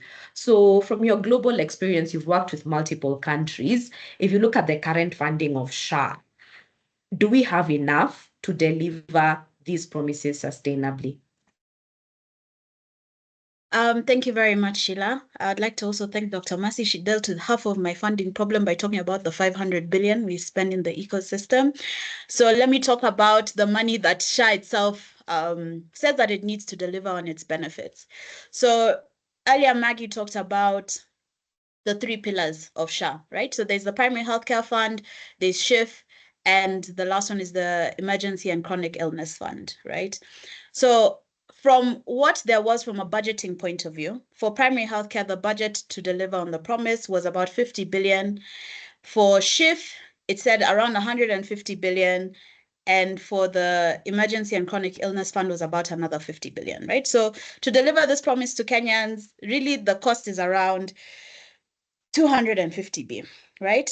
But what happened on the collection side? So remember the primary healthcare fund and the emergency and chronic illness fund are both being funded by government. We're in a tight fiscal environment, and what ended up being provided for on primary healthcare was around 4 billion, and on the emergency and chronic illness fund was around 2 billion, right? That's a big funding gap, right? We're talking about a 50 billion ask against 4 billion provision for primary care and a 50 billion ask for emergency and chronic illnesses against a 2 billion provision. Now, that's not even now the money that Kenyans are putting into our pot, right? Which we've heard only 4 million people are contributing. The collections that Maggie talks about earlier will come to around 65 billion a year. Yet the ask for that shift portal is around 150 billion. Again, even there, even collecting from Kenyans in terms of collecting from the formal and the informal sector, there's a big funding gap, right? But I'm not here to be a doom and gloom proponent here.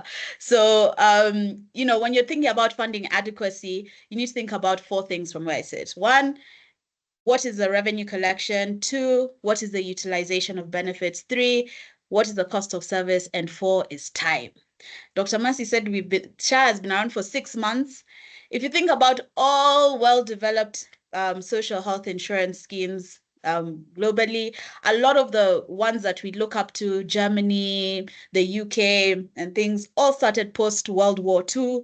There was no money, like what were their health systems? Then there was no money, there was no technology, at least as we have technology. Even if money might be a challenge, at least, we have some things that can help with making the processes a bit easier, right? So that's dealing with time. So sometimes some things take time to build our fiscal capacity.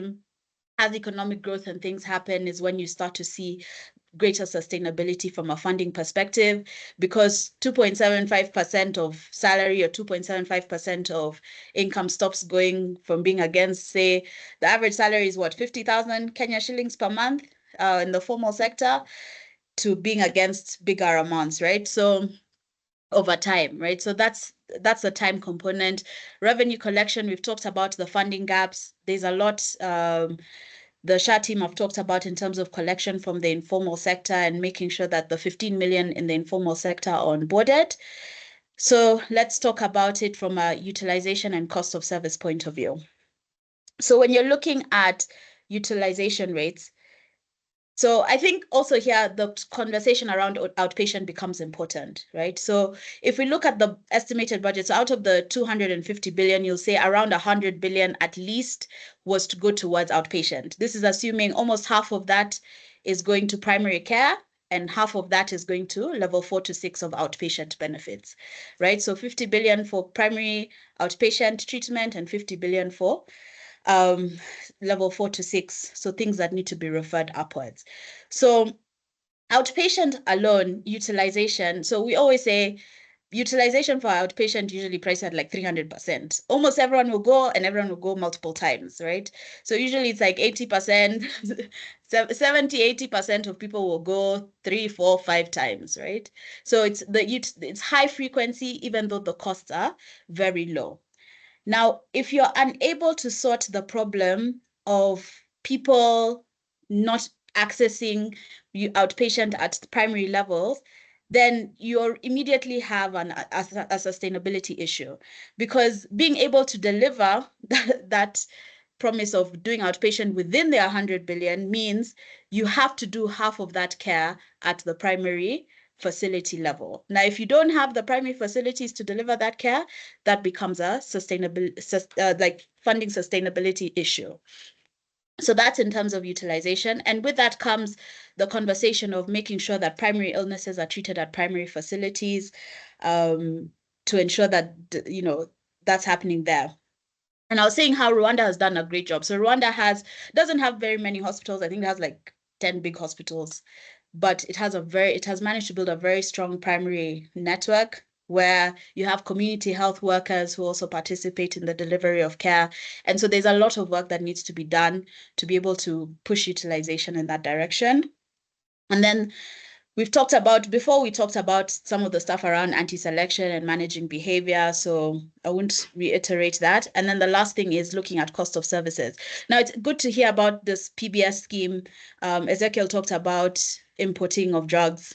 That's a big issue we have when it comes to managing our cost of care, right? Because our inflation, our medical inflation is typically in excess of 10%, which outperforms standard inflation. A lot of that is we have a lot of currency risk because we import a lot of things, medication, medical technology. So there's an opportunity for a lot of manufacturing to happen on the ground.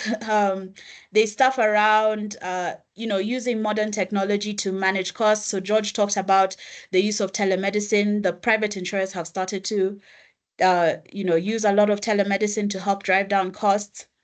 There's an opportunity from a public health point of view that will also sort out an access problem. Because remember, as you're talking about lack of facilities, people are often unable to travel to get the right level of quality of care. So sometimes they wait too late until they're very sick.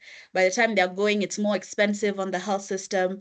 So if you can deal with making sure that people have more accessible care, even by leveraging modern technologies. And for us in Kenya, we're uniquely positioned because we have quite a high level of mobile penetration.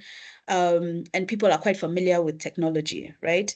When you compare with other developing nations. So there's a big opportunity there to use that to manage the cost of services.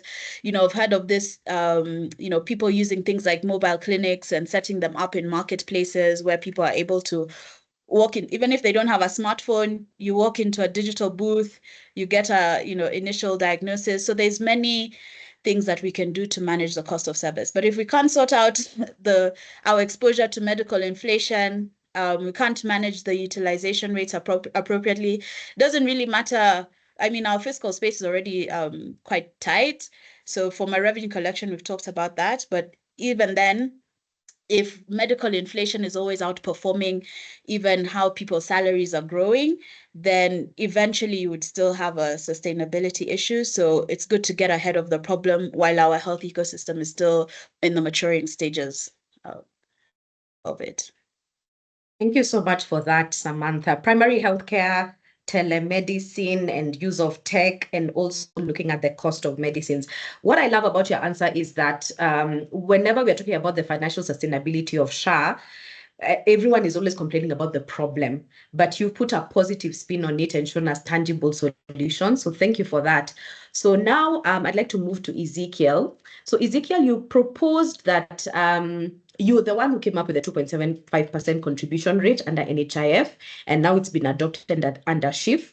So you have suggested some refinements though. So you've suggested including a cap of contributions at 5K and also replacing means testing for the informal sector with a fixed price. What was your thinking behind your new proposals, and how do you think that those would improve the sustainability and fairness of the scheme? Okay, thank you very much. I think you have to, when you're running an insurance company, you want to run a boring business, and the more boring the business, the more profitable it is. And from where we're sitting, the more Kenyans want to claim from the scheme, the more the losses. Let me give you an example. So, for example, in the NHF scheme, which was fair, the highest was 1,700 per month. The loss ratio, and what does loss ratio mean for the ones who are not actuaries here? It means for the claims, the amount of money for every billion, they were spending only 4. So for every billion that NHIF was receiving, only 4 billion was being spent on claims. Why? Because it was a boring cover. People had their own insurance. Nobody cared about it. They just deduct and move on. Now, the moment you start collecting 10K, 50K, 100K, now people start asking, where is my money going? Where is my cost going? And I think Parliament has to step in and support this, because the private sector is contributing 64 billion. That's 64. Today, the informal sector is contributing about 6 billion. So let's say 70 billion for the whole year. So most of the money is coming from the informal sector. And the issue here is that if the salaried people start feeling like they're double insured and they're paying, what will they do? They will task the insurers to collect this money. What does that mean? It means even somebody with a high cover, somebody, you know, in the international cover, they'll go and ask, how much is SHA paying for this? So some costs that NHF would have run away with and not pay, you'll find SHA paying. Why? Because the capping is not there. So that's one step. So stopping premier claims from increasing.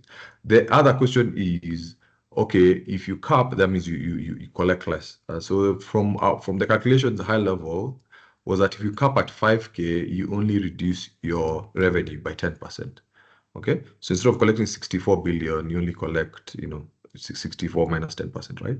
So you end up now asking yourself, do I collect less money, 10% less, or do I collect 64 billion and pay more, you know, and pay more than 10%?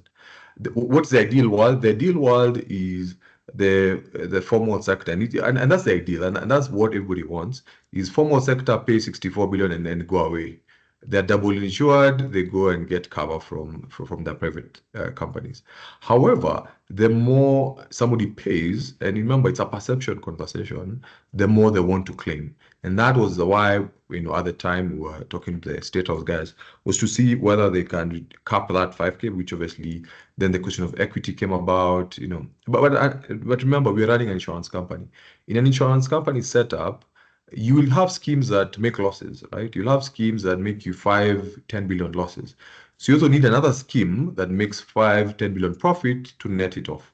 Now, if you don't have the scheme making a profit, which should be the formal sector scheme, then you'll have a challenge. Because remember, where we are today, only now, which brings up the question of means testing, where we are today, only the sickest person will go in the gate first. And let's be realistic.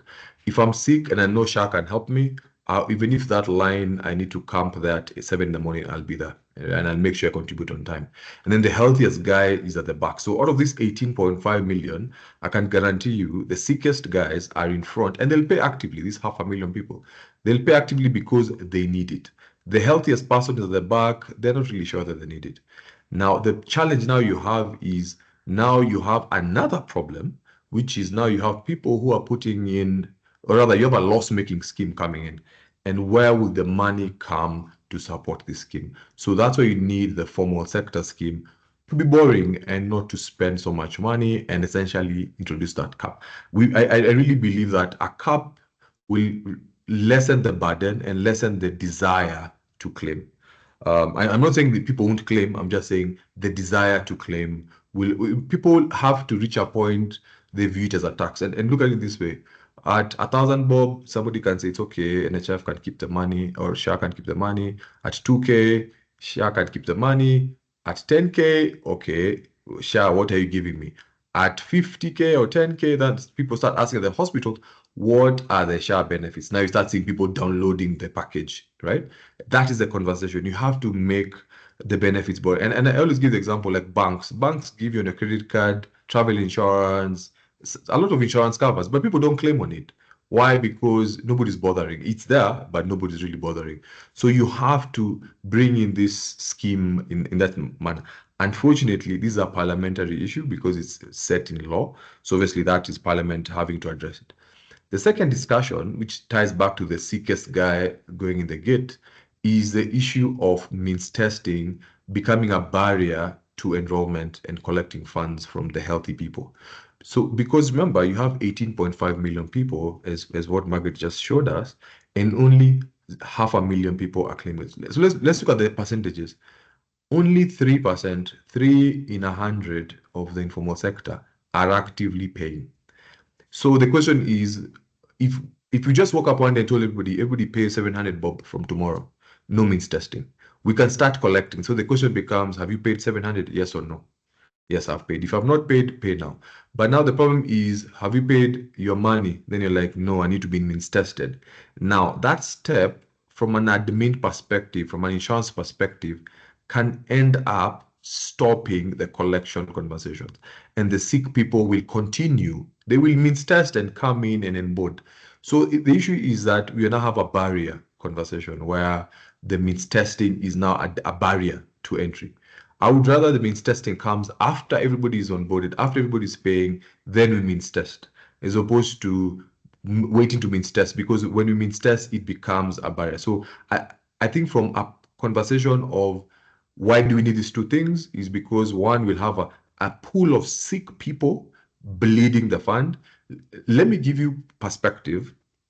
The informal sector in the NHIF used to bring in about 5 to 8 billion, and they would take out 30 billion, right? So they would bring in 5 to 8 and take out 30.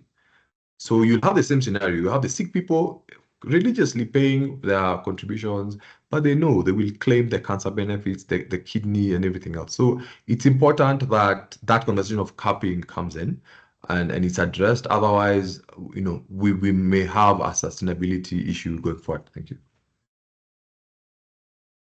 Thanks, Ezekiel. Very important considerations. And I'm just tying this back into all the conversations we've been having. If you're saying that, this extra income from the higher income earners is 10% of the total contribution, then that 10% can be gotten elsewhere, for example, by reducing cost of care and so on.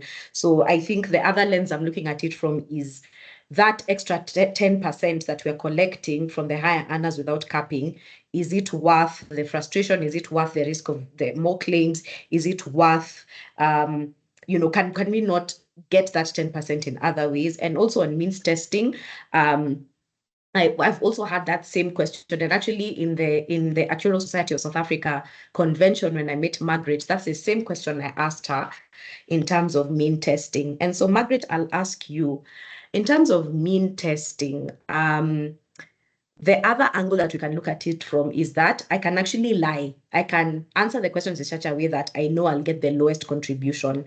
So in terms of means testing specifically, maybe you can actually just touch on what Ezekiel has said. And also one additional question around means testing is, what is the plan to actually validate the income for means testing? And then now that Ezekiel has raised it, what are we doing? How are we thinking in terms of means testing not becoming a barrier, which now actually reduces the number of people who are contributing? So Margaret, if you don't mind just handling that question on means testing, and then we'll have our last question to Mercy. All right, thank you. With me to answer that question is Stephen Kaforo. He's a health economist working with the Ministry of Health, and he has been part and parcel of the design and the implementation of the means testing. So he will be best placed to answer the three questions. Kaforo, kindly take this up. Yes, thank you, everyone, the panelists and members. I will try to handle those two questions on means testing from Ezekiel and what is in the question and answer. So one issue that is raised is if the questions or the premiums from the informal sector is lowered, it could drive people from the informal sector to pay. Now, unfortunately, what we have observed from the current data that we are receiving over the last 6 months, basically the issue of payment in the informal sector is more tied to people understanding that they need to prepare for their health, not necessarily the amount. So you'll find many people who are in the lowest band after means testing, the band of 300. But when you look at after they do means testing, we have around 4.5 million people who have already done means testing and then out of the 4.5 million, only 500,000 are paying. So when you look at the data, you see those who are paying are the sick, irrespective of the amount they receive as the means testing contribution. So that is one of the main concern or issues that we have noted. So that shows that even if we had a single amount, a lower amount to pay for means testing, it is not the solution to increasing the payment from that sector. So number two, the second issue, and this is from a judgment which was delivered basically for the housing levy. You remember the judicial process still is guiding our policy directives. Now, the High Court actually directed government contribution schemes not to be, to be harmonized between the formally employed and the informally employed. So if the formally employed have a scaled contribution model, we cannot, according to that High Court judgment, we cannot have a flat rate for the informal sector. It has also to be based on their income.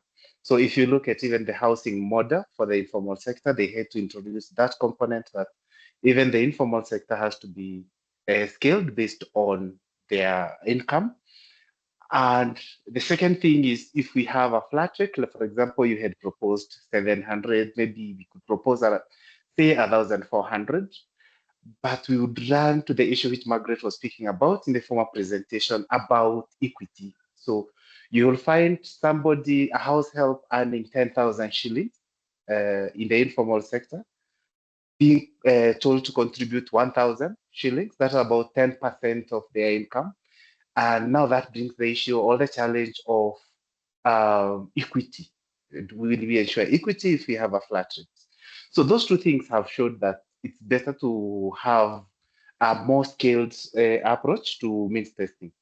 Now, the second question is, how effectively can we measure income in the informal sector?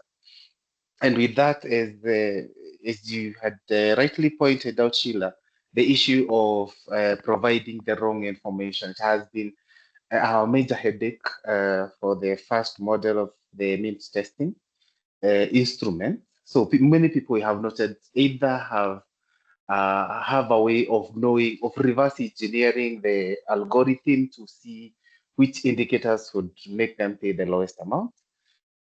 Initially, we had hoped that these questions would be administered through an assisted process so that we reduce or we minimize the issue of lying. But when we rolled out, we noted that the cost of running such an assisted means testing process would be very high. So we dropped that issue.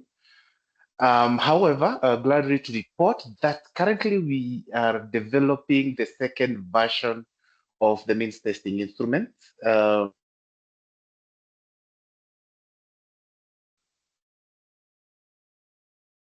Sorry, I think I dropped off a bit. I hope I'm back now. So we have developed, we are developing the second version of means testing instrument. Now, this second version will stop relying on data that is self-reported. And what we have done is we are going to use government databases.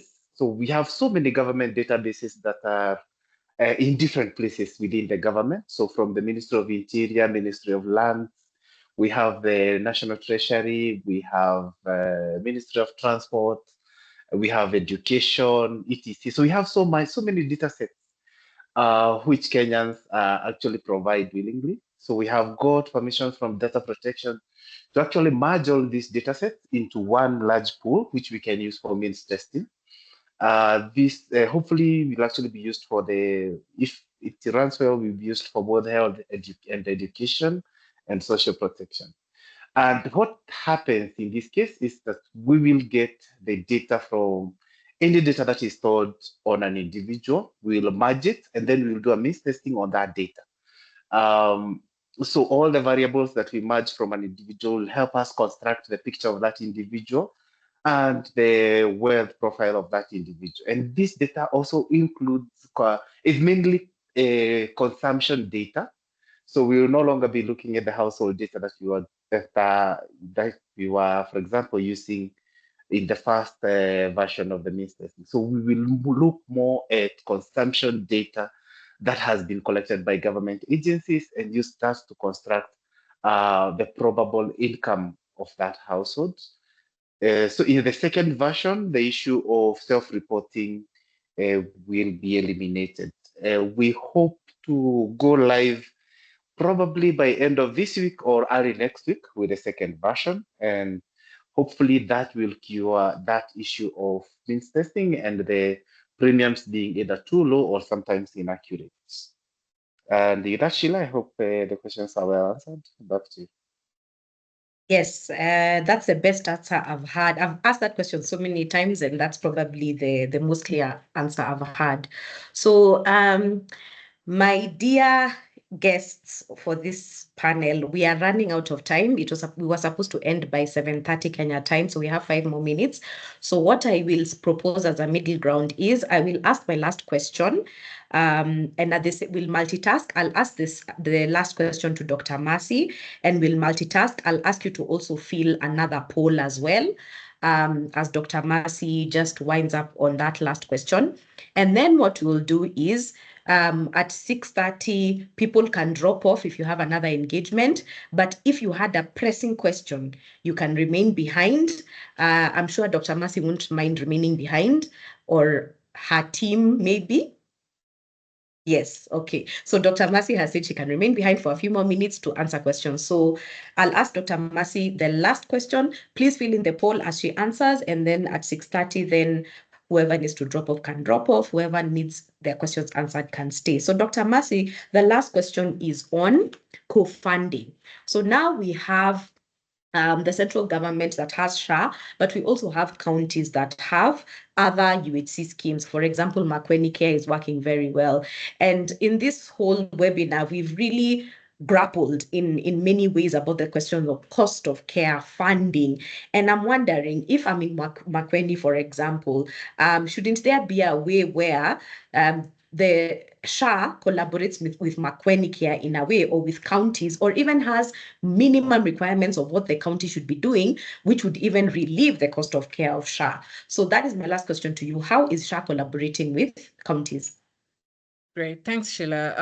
And you're correct. Like I mentioned earlier, SHA is not the only arrow in the quiver. We have a role that we expect national government to play. We have roles that we expect county governments to play. And this is in all the 3 funds, from the PHC fund to SHIF to ECCIF. So that's point number 1. Point number 2 is that, yes, SHA is actually collaborating with county governments. And one good example to share with you would be what is going on in Murang'a through Governor Kangata. We've been able to date to enroll about 30,000 residents of Murang'a County who have also undergone a means testing as shared by Kaboro and been able to pay into SHA. And one of the conversations we are having right now, and we've proposed this to the Council of Governors, and we'll be looking at what implementation of that can look like, is how county governments are able to work with SHA in identifying those that need to be paid for, and come up with county-centric schemes. We're in the process right now of thrashing through 3 key models of what this could look like. The first one, we call it a sponsored scheme. Again, this is all work that is, under processing, and nothing has been verified formally through any policy document. But we are looking at, should we have county governments come in with a defined scheme that supports X amount of citizens in those counties? Or should we have a deployment of a HMO model with some county governments? Or should we have, from the means testing tool, a segregated way of contributions from the identified number of county citizens that they want to support? So you're very right, Sheila. This is actually in the works, and I think we have about 3 requests now from 3 governors, and we'll be working to share what implementation looks like in that regard. Thank you, Dr. Mercy. Yeah, a very succinct answer, and I'm so happy to hear that it is in the works and it is in the pipeline. Yeah. Okay, before you drop off, for those who need to drop off, please answer the poll question. After listening to today's session, do you believe SHA can deliver on its promise of quality, affordable care for all Kenyans? Has this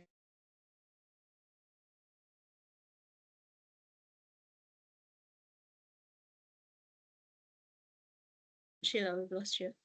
Yep, Sheila. We've lost you. Okay. I think as she comes in, I'm going to steal a minute to share that I thank you, all of you who are already sending emails to me. Kindly keep them coming. Lots and lots of insights that are coming through from yourselves. And then maybe to answer Ruben's question on insurance premium financing, it's to share with you that we're actually working with the banking sector in Kenya, and we've been able to look at what would be the appropriate interest rates, what would be the appropriate payment mechanisms, what would be the frequencies that we anticipate. And so a lot of work has been happening in the background. And I think what we'll do is really, really be deliberate in having sessions like this today, where we unpack a lot of the efforts that are underway in SHA.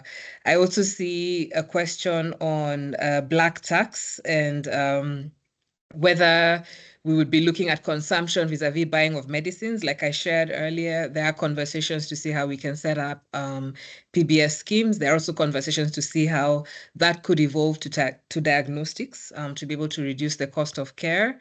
And so those are conversations that are underway. And then I think the last element is on providers. And Sheila, please, when she comes back in, Samantha, maybe let me know. Then I can have her come in. But on providers, one of the things that we'll be setting off probably in the next 3 weeks is a provider platform where we're really able to engage with providers and have the different issues mitigated on a platform.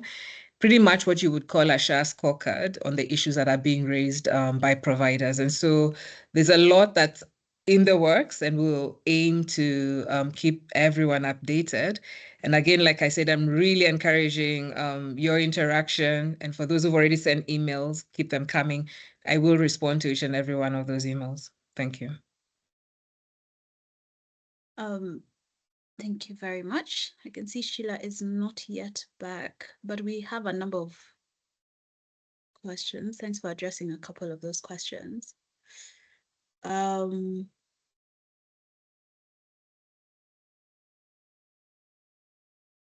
think William, I'll come in, Samantha, and feel the dead noise if you don't mind. No, it's okay. I But was you'll looking stop for the me. question. I was trying to You'll see and stop. consolidate, no problem.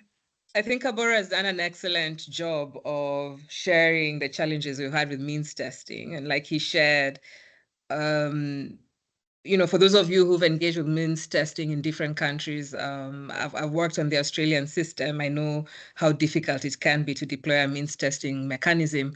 But I must say, one of the things that I'm proud of, as you say, as we go live, is that we probably have the most accurate data to date in terms of being able to have a means testing model that will have as fewer as possible error rates. And so the beauty of this is that this goes beyond the health sector to the social protection systems of the country. And it's something that we really want to deploy. And I think it's something that's very necessary for Kenya, even as we continue struggling with all the fiscal deficits that we have and in the new environment that we are working in. I love Omala's question on what is government bringing in, and I'd want to take him back to the 500 billion. So as we sit right now, about 46% of that is coming from government, and the dream or the nirvana of UHC, of course, is to be able to have a system that's supported by government, and government is all of us. So I'd want us to also appreciate and understand that every time we talk about the PHC fund and the ECCIF fund, those contributions are actually exchequer contributions that are coming from the tax that we all pay, that all Kenyans pay in some shape, way, and form, be it consumption tax, be it whatever kind of tax. That's the idea. And there's a team that's working on a progression model of what this would look like, how we would actually be able to have our health facilities work with the reimbursements that would be coming from SHA. And this is one of those maturity journeys that I've talked about. Remember, we're only 6 months in with a long way to go, but I think with clarity in terms of vision and the pathways that get us there. Okay, maybe off the back of that, I think it's worth mentioning because I'd even forgotten on my side to talk about donors, right? We've seen what Trump has done. Your state have pulled a lot of funding. It's affecting other development partners and the amount of funding they're willing to put into the healthcare system. But things like TB, HIV, AIDS, which were big core healthcare items, there's been a loss of funding. So what efforts are there being made in terms of closing that gap? And how does this affect SHA's like funding model? Very good question, Samantha. So in my old life, my immediate old life, we've done a lot of unpacking of what it means to have funding withdrawals, not just from the US government, but the British and the Dutch government and many other governments who've, over the years, supported the health system in Kenya. And one of the things that is being discussed right now is very similar to what Ezekiel raised.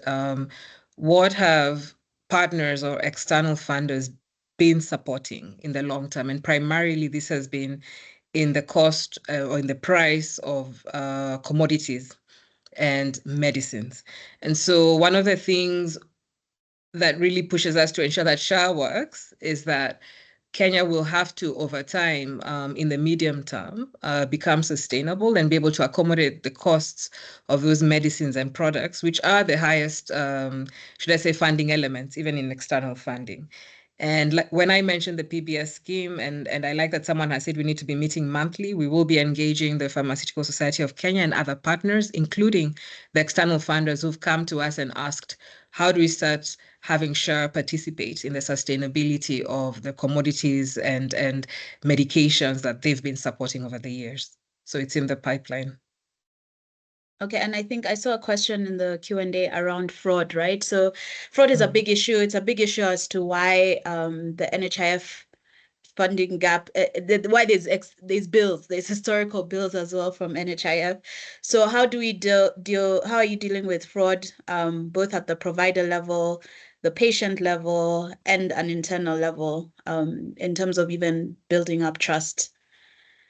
Thank you. Thank you. That's a really good question. And I see Joyce asked it. And even earlier in our webinar, we had someone say that they feel the SHA system can be strengthened to avoid, situations of fraud. I've heard about, I want to say 3 weeks now or 2 weeks now of engaging with the SHA system and the team at DHA. And what I can say is already we're seeing fruits coming through in terms of the claims processes. And I'll share some examples with you. There are some facilities that we've already identified and red flagged in the system, where you have a clinician conducting patella repair, a ureter repair, and a hysterectomy in one day. And if you're a clinician, then you understand that there's no doctor who would even have the capacities to be able to be a gynecologist, an orthopedic surgeon, and a urologist in one day. And this is being picked up by the system.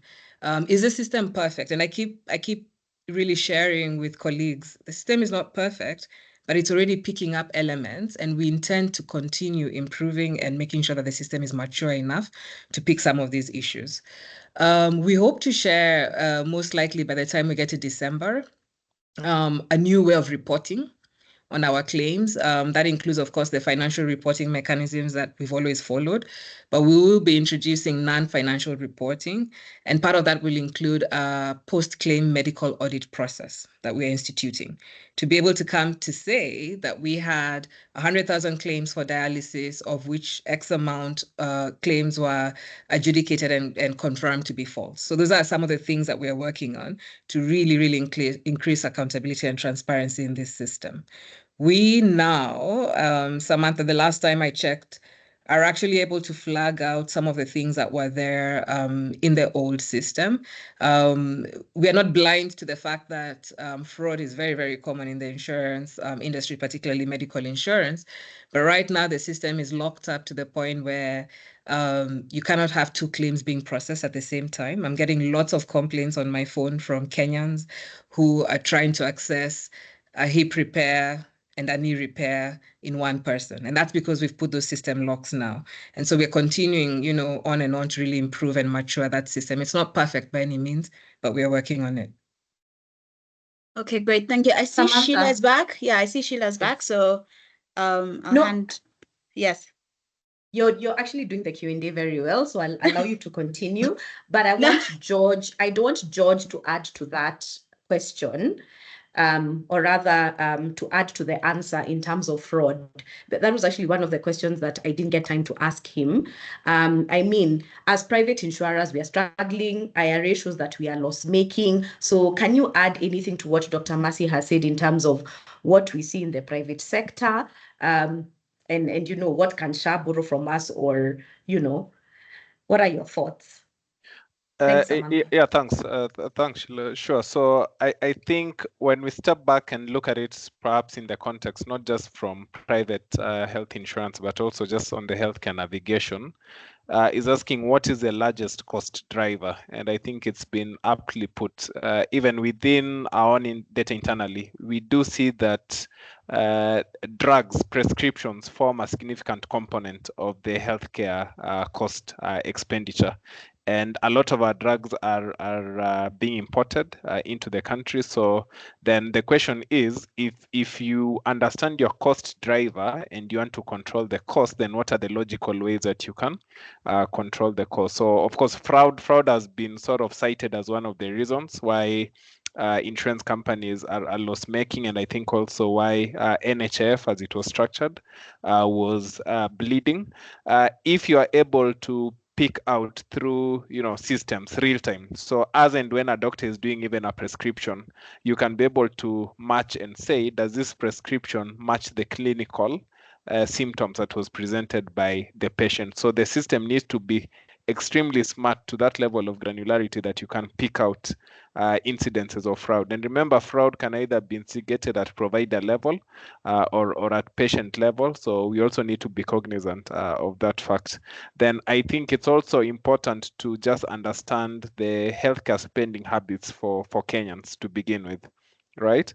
I think right now the average Kenyan household probably has a drawer full of drugs that they'll never use. And we've seen that, if you look at how medicines are being prescribed even over the counter, we are moving to a level where, we are going to have antimicrobial resistance just by virtue of how, say, antibiotics have been misused and prescribed. So I think it's sort of holistic. So of course, systems need to be smart enough to be able to detect fraud. There's a lot that goes into creating awareness on the same, and how it should get to a level where guys actually understand the impact of utilizing their cover. I know Ezekiel was trying to talk about perhaps putting a cap on the high payers. My opinion is, at the end of the day, you'll find that those high payers, by virtue of their income earning threshold, perhaps have a decent private medical insurance. So they may view that contribution to shift just as a tax, as an additional tax that they need to pay and contribute towards.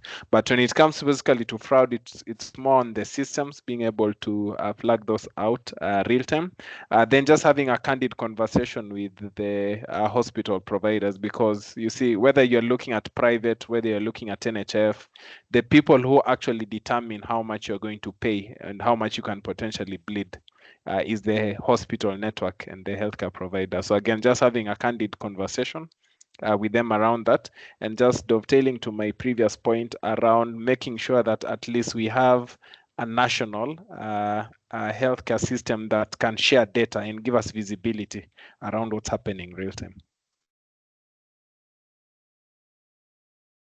Sheila? Thank you, George. Samantha, you can go on, back to you. No, I think Dr. Mercy said she had to drop off, so I don't know if you wanted to close with the poll results and then we can.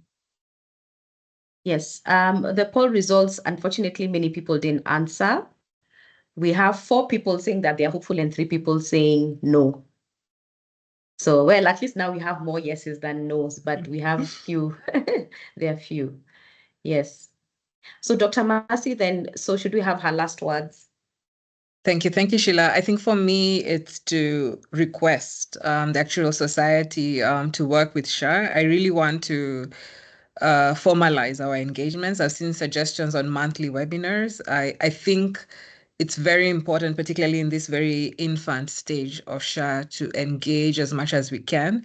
My vision is to actually be able to have a space where we can sandbox together, look at the data, and work out the loss ratios, work out the risk profiles, work out the adequate premiums. That really is a grand vision. And so it's a call for partnership from me to the Actuarial Society. And I will probably formalize this in writing and wait to hear from you all on how can we do this? How can we formalize our engagement? And how can we also measure each other in terms of accountability? Thank you, Sheila. Great, Dr. Massey. Thank you so much. We are waiting for that email. Thank you. Thank you.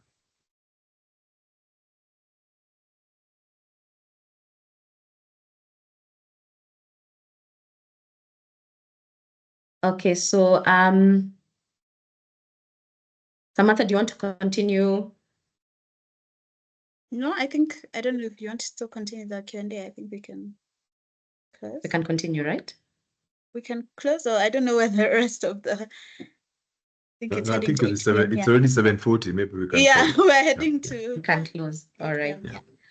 And we've heard that we're going to have more webinars. So what we can do is probably in the next webinar, we look at the questions that we haven't answered, and then we can tailor the next webinar around some of those questions. So, but then Dr. Massey has given her email address on the chat, very generous of her. So at least we have that. So thank you all for this very engaging discussion. Thank you so much to my panelists. Thank you so much to the team, the Public Policy Working Party team, and very interesting engagements. And I will take it up for this to be a monthly thing. So look out for the next one. Thank you very much and have a good evening. Thank you so much, Sheila. Thank you. Thank you. Have a good day, everybody. Thank you, everyone. Great weekend. Great weekend ahead. Bye. As we drop off, the recordings will be shared on YouTube, on the Actuarial Society of Kenya link. And tomorrow, tomorrow, enjoy your holiday. On Tuesday, we have the member engagements. Everyone is welcome, member or non-member. Come and listen to what the Actuarial Society does. Thank you, everyone. Thank you, everyone. Thank you, the panelists. Ezekiel, Sheila, thank you very much for making us have this. Thank you, Samantha. Thank you, George. And have a lovely evening, everyone. All right, thanks. Thank Bye. you. Bye. Thank you.